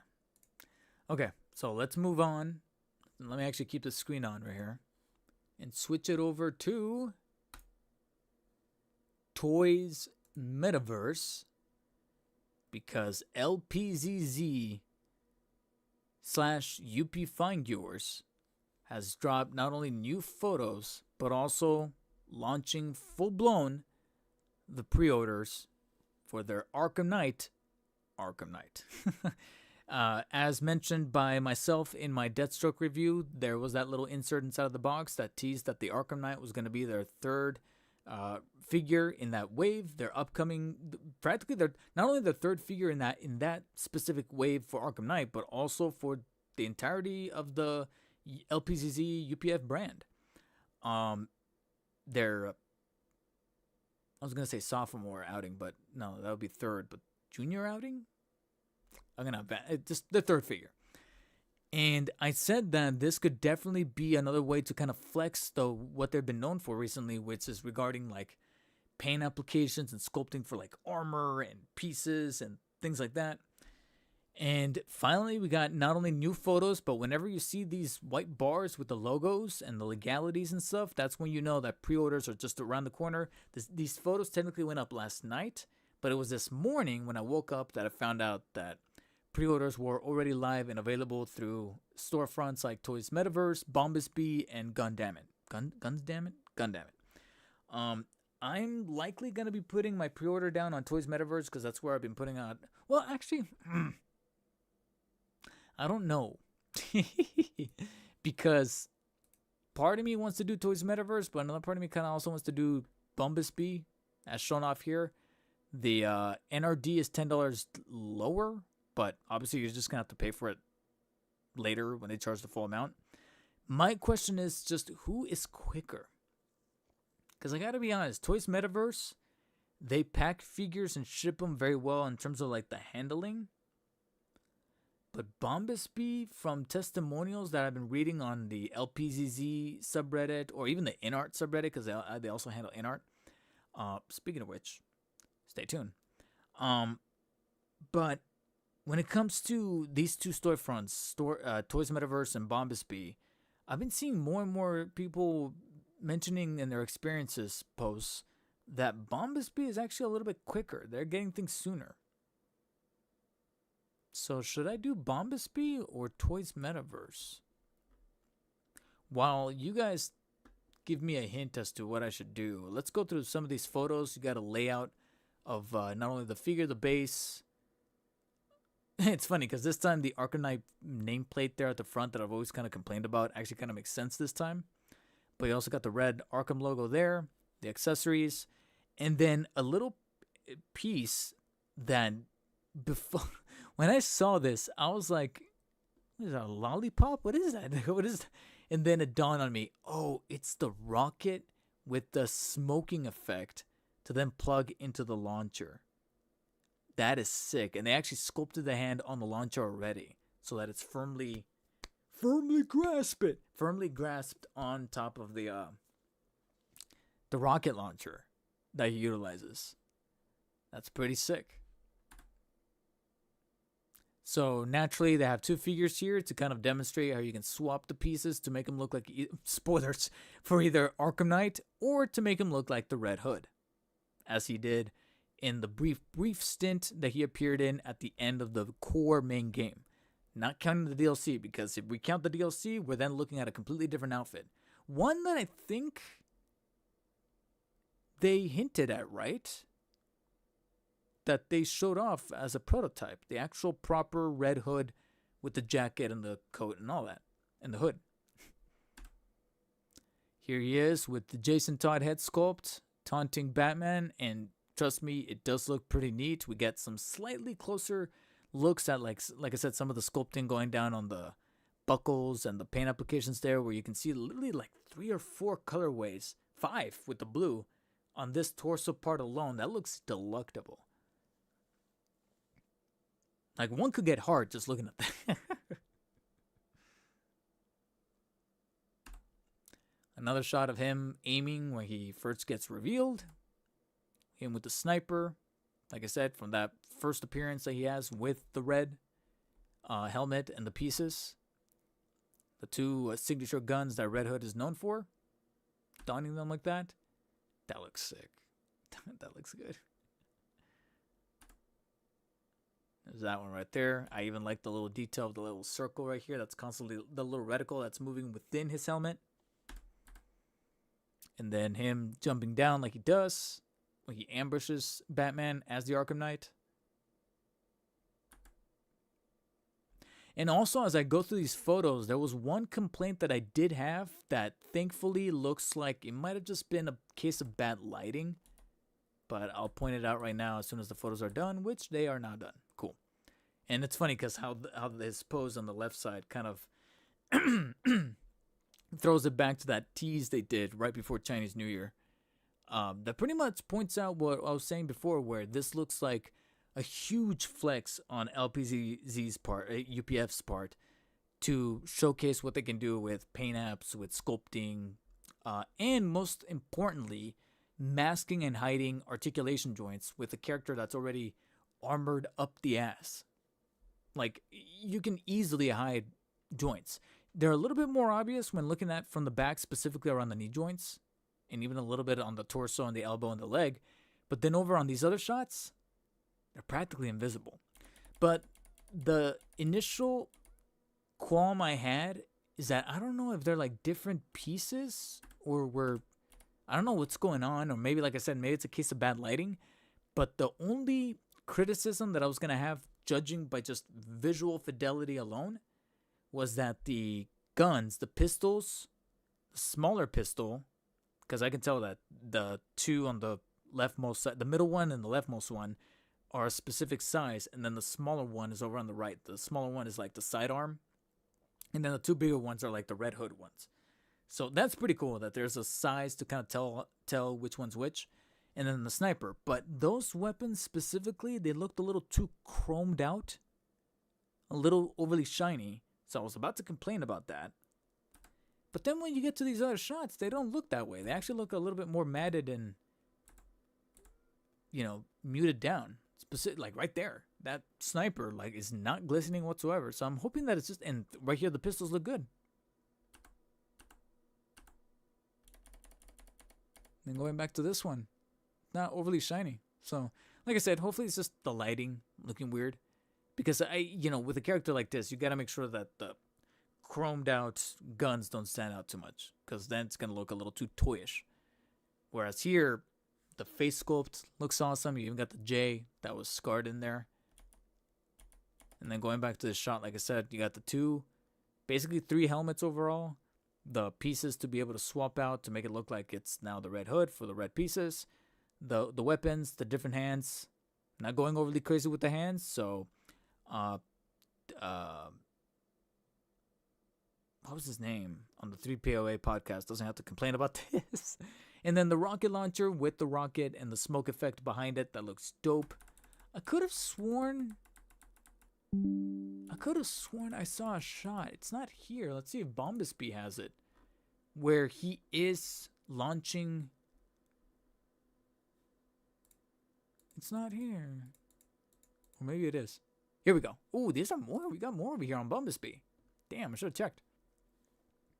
That's clever. He's using the rocket launcher to prop himself up. That's actually pretty clever. I dig that. I dig that quite a bit. Look at that. Total recreation of the shot from there. Clever with getting rid of the arm holding him up.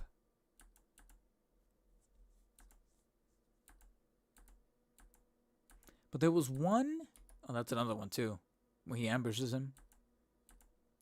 There was one where he's using the rocket launcher.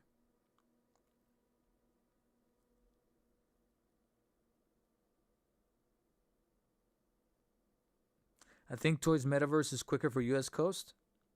Hopefully.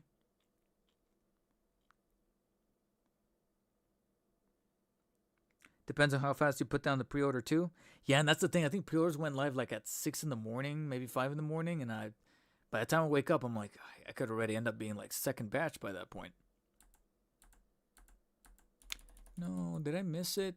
I could have sworn there was a shot that I saw last night where he had the rocket launcher, and they plugged the rocket into the launcher. Oh, there it is. I found it. Yay!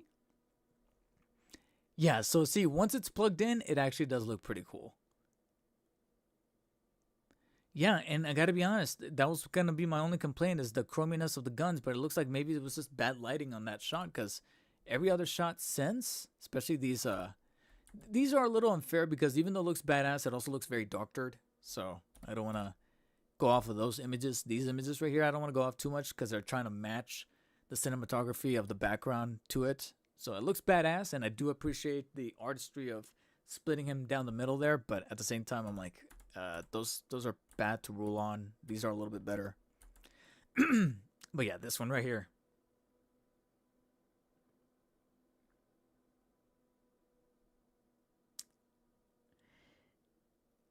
If they were Brian's new dishwasher, if they were a little on the cheaper side, yeah, I would buy two. And by a little, I really do mean like another $15 to $20 off. Then yeah, I would buy two to pose both and not swap in and out. But At the price that they're at, especially if the tariffs are still in effect and the shipping costs, I'm like, I'll just settle with one and just. And keep in mind that this is me we're talking about. I love transformative figures. That's why I love Transformers. Is because you're getting three figures or three toys. You're getting a car or a vehicle, you're getting a robot, and you're getting a puzzle, like a Rubik's Cube, or an actual puzzle that you assemble, or like a Lego. You're transforming. To me, the transforming is almost a toy in and of itself. So whenever I have a figure that has modular pieces for me to swap in and out to then create like a second character, I love that. I love that. So I almost don't even want to. I feel like even if I could afford it, I still wouldn't get a second figure. I love being able to like swap things in and out. One of my favorite Hot Toys figures that I technically still own, and I'm trying not to part with it because it's actually becoming a bit rare, is a older Hot Toys figure that is a little janky, but I love the fact that it's basically Hot Toys Joker from The Dark Knight, but you can swap him between his default look with the coat, with the purple outfit, and swap him over to his police officer look from the parade. You can use the same body, but you can remove the clothes and the head sculpt to then create two different versions of the Joker. And I'm like, why can't we keep doing that? Well, again, rhetorical question because shit's expensive now. But yeah, the Hot Toys themselves even used to do stuff like that. And to an extent, you can almost argue they still do. Like the Armory 2.0, you technically got Bruce Wayne and Batman in there, but you then have to lug around the Armory, and the thing is like $500, almost $600 MSRP. So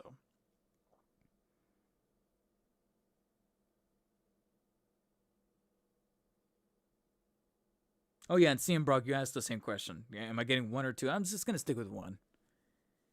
Three, at least, maybe four. Nah, I can't do it. I'll just settle with one. But yeah. So to me, like I said, the only question now becomes Bombas or Toys Metaverse. It could just be Toys because, like I said, I already got like a stack of other pre-orders from LPZZ/UPF from them. So I'll probably just settle with that. Just call it. And I will admit that the way that they actually pack the figures and compartmentalize them in the box is actually pretty neat. I always feel pretty safe and secure with them. So, whereas Bombas B, actually, yeah, Bombas B is the one that I ordered the LPZZ Cross Happy Play, Justice League Batmobile model kit. They're the ones that I ordered that through. And it did come damaged with like a major dent in the middle of the box. So maybe maybe it is Toys Metaverse that I'll have to do. Okay, so we really are coming down the wire here because, like I said, I'm gonna have to head out because I need to make a drop off at UPS. I really do not want to go to the populated one. I want to go to the slightly farther one, but the one that is just a quick in and out situation. In and out.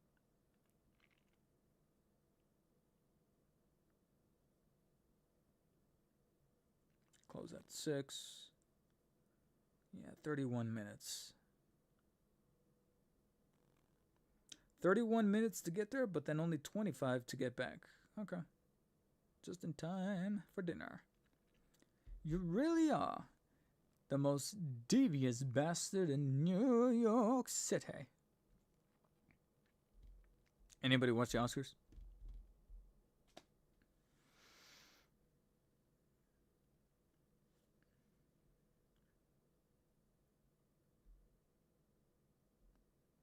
So, honestly, last night and even a little bit this morning, this was going to be it. I was about to sign off right now.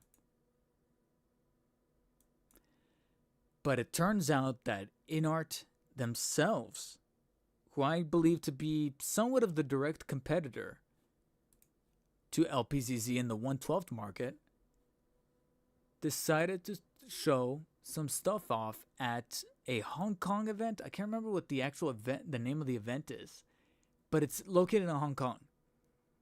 And truth be told, I kind of forgot about it. And truth to be told even further, I honestly thought that they were just going to show some of the stuff we've seen already a number of times. Like, I thought we were going to get more Wukong stuff. The most recent Catwoman, which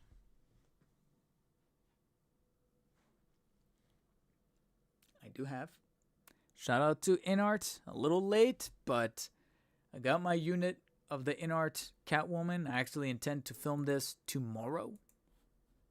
Should everything go according to plan, tomorrow is the day. I will finally film my review of the InArt Catwoman. 1/12 scale figure.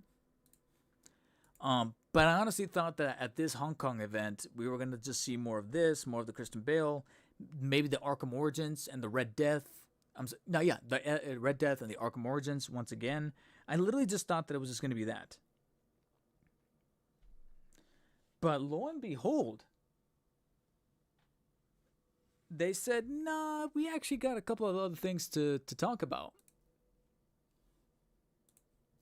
Over on Reddit, and this was actually posted 11 hours ago, so just on the cusp of me going to bed, almost around 3-ish in the morning, which makes sense. It's the afternoon over there at that point. An articulated, so not even a maquette anymore. This is actually a full-blown articulated prototype, unpainted, but still articulated, absolute Batman.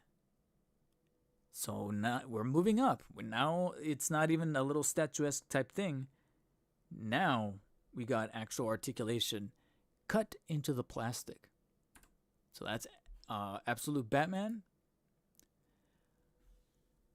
It kind of looks like a Silver Age Joker, but I honestly think it's just a comic-based Joker, again, with articulation cut into it. Pretty surprising that they were able to etch that in so quickly. So there you go.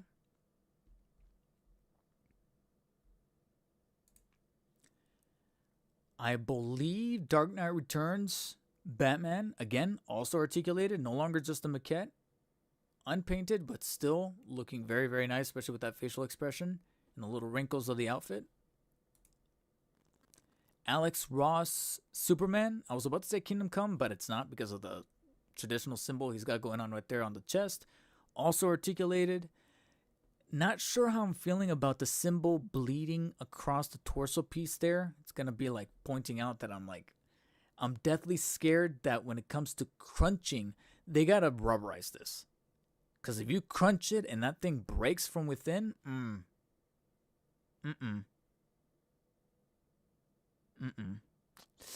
don't know.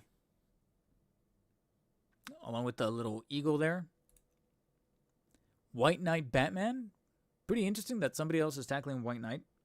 Aren't these all 1/10? Though, who knows? Because InArt, I think even themselves is not certain if they want to do things 1/10 or 1/12 or 1/11th. To the point where they know this because they rebranded a third time from InArt 1/12 to InArt Action. Now they're just known as InArt Action when it comes to like the smaller figures. And I'm like, so instead of just sticking to a size, you guys just decided to say, we're just going to call ourselves InArt Action, and all of them are going to just scale differently. And I'm like, I don't know. That doesn't really bode the greatest amount of confidence. But hey, if the quality of the product is still there, I'll be honest and say, hey, scaling is a little strange, but trust me, the figure feels great in hand. And I'll say it if I ever manage to get my hands on these. So that was it for this subreddit post. I tried going back into the InArt 1/12 post, and it looks like that's the only real... Hold on. Right there. But then, thankfully, over on Instagram, we have much better, clearer photos by Isaac Wong Toys on Instagram. Once again, of the Dark Knight Returns Batman there. Complete. Somebody, I think, mentioned it here. Okay, no, they didn't mention it. I'm really hoping that you're able to remove or swap out the piece that for the symbol to then have a regular symbol on there. Because I get it, that happens in the comics. He gets blasted here, but it reveals that he's wearing armor underneath. But I really hope that you can still put the regular bat symbol on there. It almost kind of looks like you can remove it. It looks like a separated piece, but I don't know. That could just be Ray sculpting. So yeah, clear photos of the Dark Knight Returns Batman there.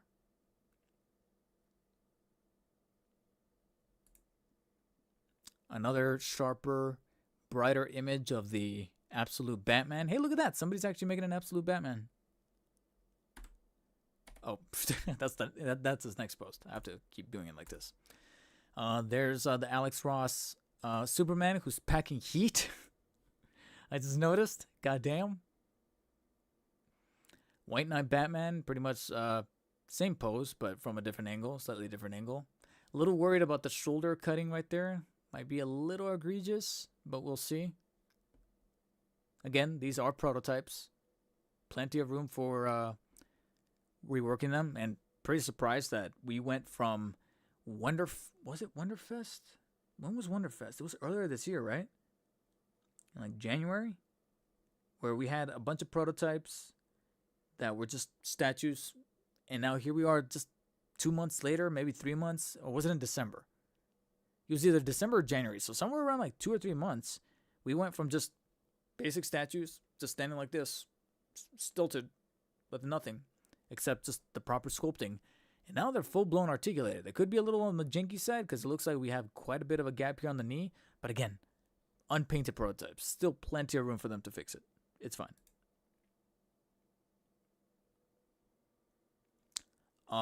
There's that comic Joker with a different pose. Somebody probably went in there and changed him up a bit.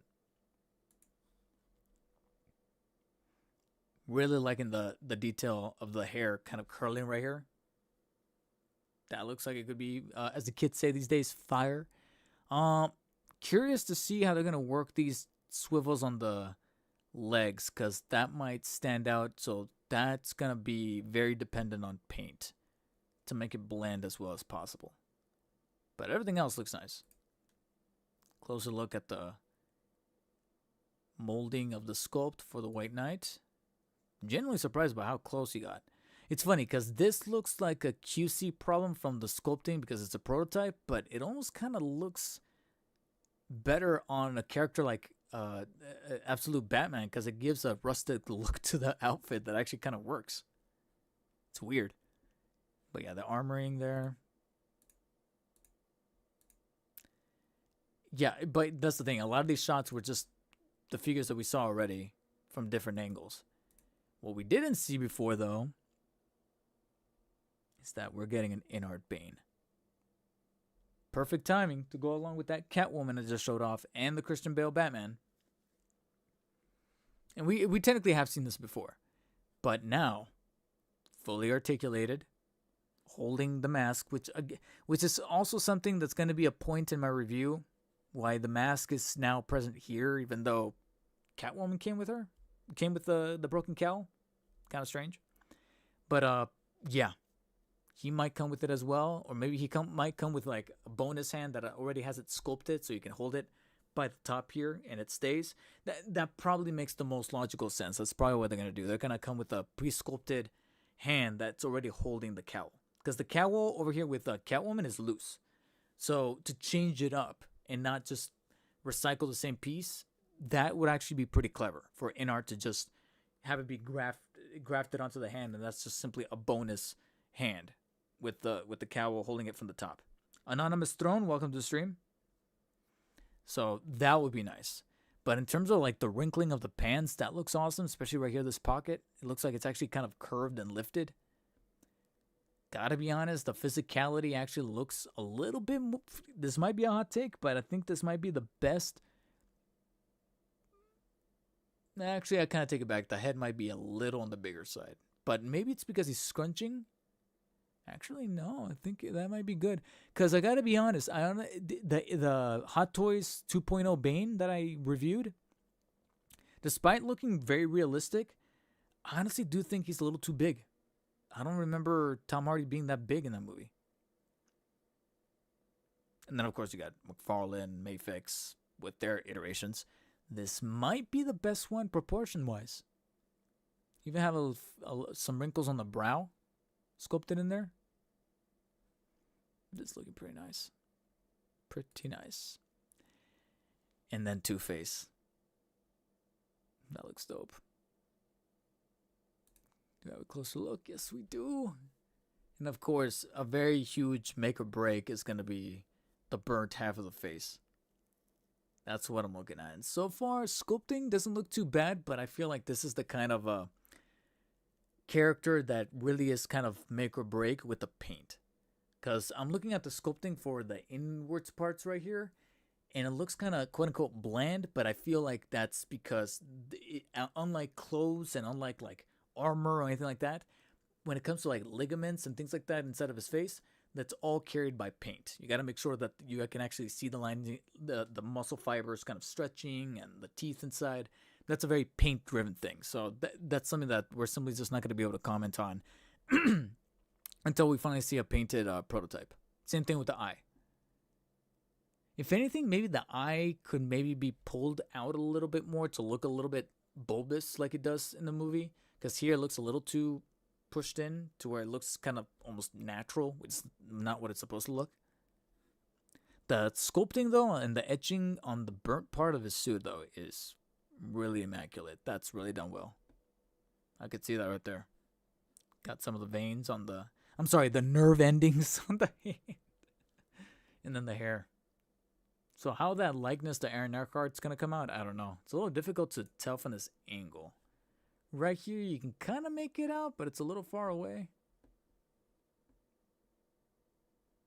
Ooh, and it's covered up by the social tags there, but from what I can tell, I think he has a Dark Knight Rises plate, which wouldn't really be accurate. So hopefully they fix that and change it to just Dark Knight, especially since they're going to be making their own Joker as well, so they're going to need 2 for those. And then we get, I guess, our confirmation that there is going to be a battle damage Arkham Origins Batman. Right here, this right here in the corner looks like the clean one. And then over here, you're going to get the battle damage version with the Electro gloves. Because I don't believe the basic version comes with the Electro effects. I could be wrong.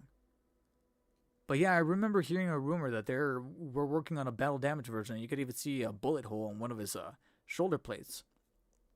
So now you got options.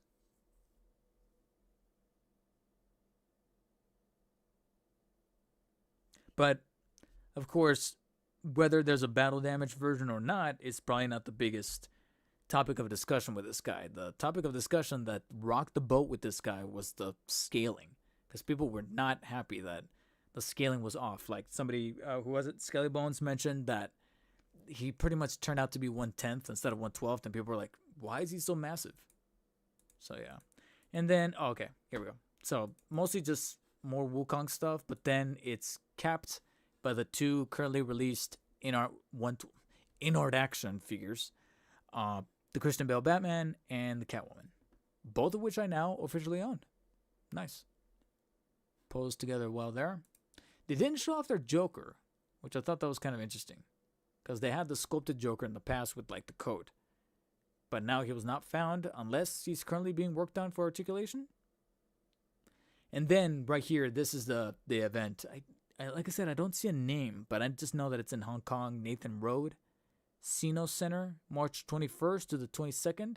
So they're set up, but I guess they might maybe show some more stuff over the weekend. So this might not even be all of it. And keep in mind, this was the 112 stuff. They didn't show any of the 16 stuff just yet. Or maybe they did, I just didn't pull it up here. But yeah. In-art cross one step up. I guess it's called one step up. I don't know. But there's a possibility that maybe there might be some more stuff shown off either tomorrow or even Sunday. Because it looks like this event is going on through the entirety of the weekend. Kind of caught me a little bit off by surprise. Or quite honestly, I just frankly forgot. And thankfully, I was reminded that, yeah, there was some stuff to chew on there. So, the race stays tight between LPZZ / Find Yours and InArt. So that should be interesting. We are not happy. I was waiting for him so long to see he's a bit too big of a boy. Who? Absolute? Or Bane?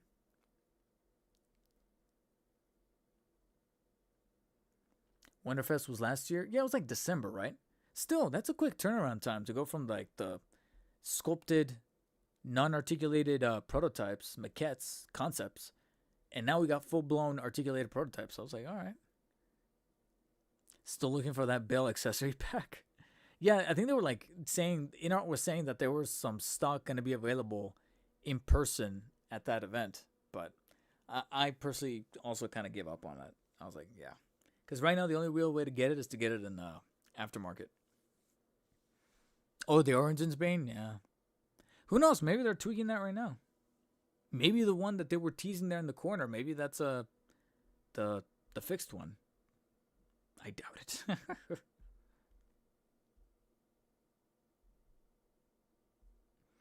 Okay, guys, like I said, I really wish I could just chill and shoot the shit with you guys, but I gotta hit the road to go drop off this thing that I sold. Again, if I hadn't sold it, I would definitely stay on for a few more minutes, but we already kind of went off almost for like the full-blown 2 hours. I honestly just wanted to keep this for an hour and a half, but it ended up going for 2 hours, especially since, again, it was goddamn InArt pulling out quite a few stops there towards the end. But, yeah, I got to drop off a figure that I sold last night, a Hot Toys figure, because, like I said, money's getting tight. By the end of this month, some more Mafex/Mafex, however you pronounce it, figures might be dropping that I'm interested in reviewing, so I want to cover those. If the Batman Who Laughs finally ships out the corrected second batch, I might have to pay that off. If Red Death finally releases, I might have to pay that off. So I figured, all right, let's sell this Hot Toys figure, and that'll cover literally like 3 or 4 of the smaller figures that I can cover on the channel, because that's the game that I'm currently playing right now, is selling some stuff to get other stuff to then cover on the channel, and then probably even selling that stuff, because everything fucking sucks right now. The economy, the collecting hobby, or a bunch of hobbies really. Gaming, with the stuff that's happening with AI right now. Movies getting shorter release windows, and studios getting absorbed because of a auction bid buyout. One of these days I'll have a stream where I'll have no topics whatsoever, and it's just going to be a venting session. Because, yeah, a number of times I've been wanting to vent. But, goddamn, guys. Yeah. And one of those things to vent about is practically the platform that I'm on right now, YouTube. YouTube is just getting shittier by the day. I get an ad for a video. I crunch over here in front of my lightbox to film while I listen to the video. I don't really want to watch it. I want to listen to it because it's kind of podcast style. And then a minute and a half or so into it, another ad that I have to get up to skip. Motherfucker. And then another 2-3 minutes later, another ad. Like, guys. And the video's not even that long. It's just about 20 minutes. Can you space this out? Or I guess it should be the opposite. The longer the video, space out the ads more. Like, what gives? Jesus H. Christ. Ridiculous. Public therapy session? Yeah, probably. One of these days, I might just do a stream where I'll just vent. Because one of the things that I definitely want to vent with you guys is just the direction of this channel. I'm slowly approaching a method where I'm simply just going to post videos when they're ready. Because I used to have a schedule where I would post like on Saturdays and Sundays. But now with the enshittification of YouTube and the algorithm not really giving a shit about long form and just focusing on short form, whenever I open the YouTube app, I just see shorts. The first thing I see is shorts. I have to scroll to then get long form videos. I'm like, what?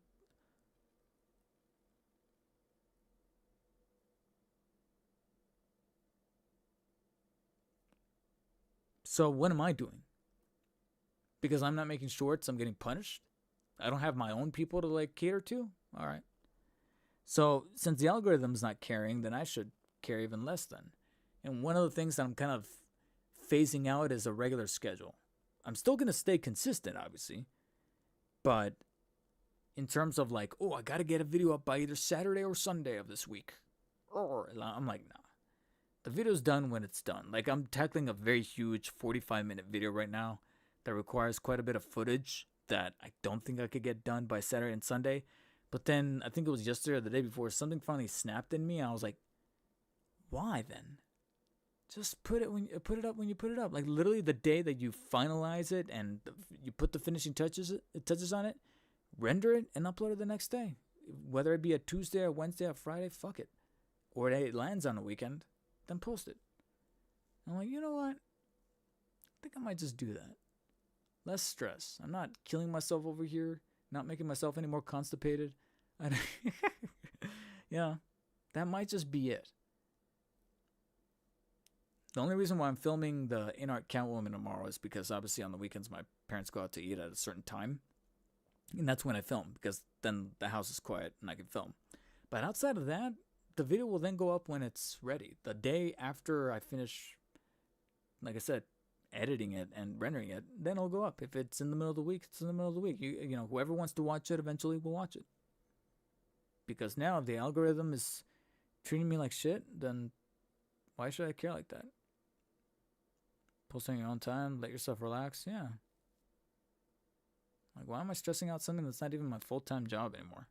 Or it never really was, but it had the potential. But now with the way that YouTube has been changing the algorithms, when you have big people like MKBHD and Linus Tech Tapes even saying that they themselves are recognizing that there's changes where they're like, yeah, this is shit. Like, we're getting affected too. We're losing views and reach.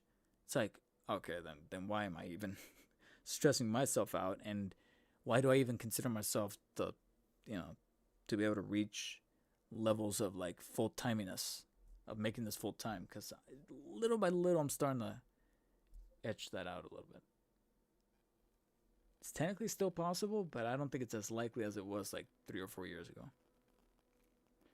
Side note, what's your thoughts on Crimson Desert? A little heartbroken. And here's the thing, I haven't played the game, but I was waiting on reviews. And frankly, I don't think the reviews are good enough to warrant dropping $70. I honestly don't. Like I said, I just went on a rant about how bad the economy is, how bad of a turnout YouTube is turning out to be to go full time, to the point where like not even the ad revenue that I used to rack up from my channel is as great as it was. So now I'm like, I can't be dropping $70 on a game that's only getting a lot of like 6 and 7s. Don't. That was not the meme. I didn't mean that. Yeah, like I can't do it after hearing the worst fears kind of getting realized, that it's the good old phrase of vast as an ocean but as deep as a puddle. And I'm like, yeah, that's not enough for $70. Maybe later when it's like 30 or 40, but not at $70. I'm sorry. I'd rather put that $70 towards RE9, which should be on its way. So yeah. Yeah, I'm going to wait on that sale. I feel like I will play Crimson Desert eventually, but just not right now. And who knows, maybe by the time it goes on sale, they'll patch it up with like more meaningful, substantial content. So yeah. All right, guys. Like I said, it's getting late to the point where I'm probably going to be late for dinner coming back. So hopefully that doesn't happen. But anyways, Anonymous Throne, Skelly Bones, Pepe Instigator, aka Brian's New Dishwasher, CM Bronk.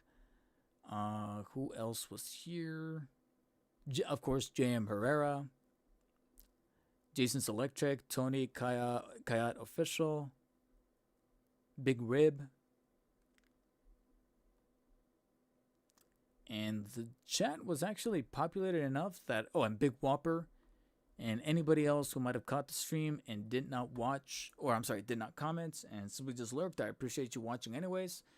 And again, my voice is going out because it's been a good minute since it's been a week, but I feel like I need to get my my stamina up a little higher regarding streaming. So anyways, yeah, I'm out of here, guys. If more stuff gets revealed via either McFarlane or InArt regarding that convention they're having, maybe I'll do another stream next week, or maybe if Marvel Legends decides to do a post stream out of nowhere, maybe. Otherwise, I honestly do not know when the next stream is going to be. I'll probably just go back to my Lightbox and continue working while I send out more job applications and see if anybody's willing to hire me for anything. Nectar BLM, I don't know who you are, but I appreciate the Clippy in the profile picture, and thank you for tuning in and lurking, but I appreciate you, and I'll see you guys next time. All right, bye guys.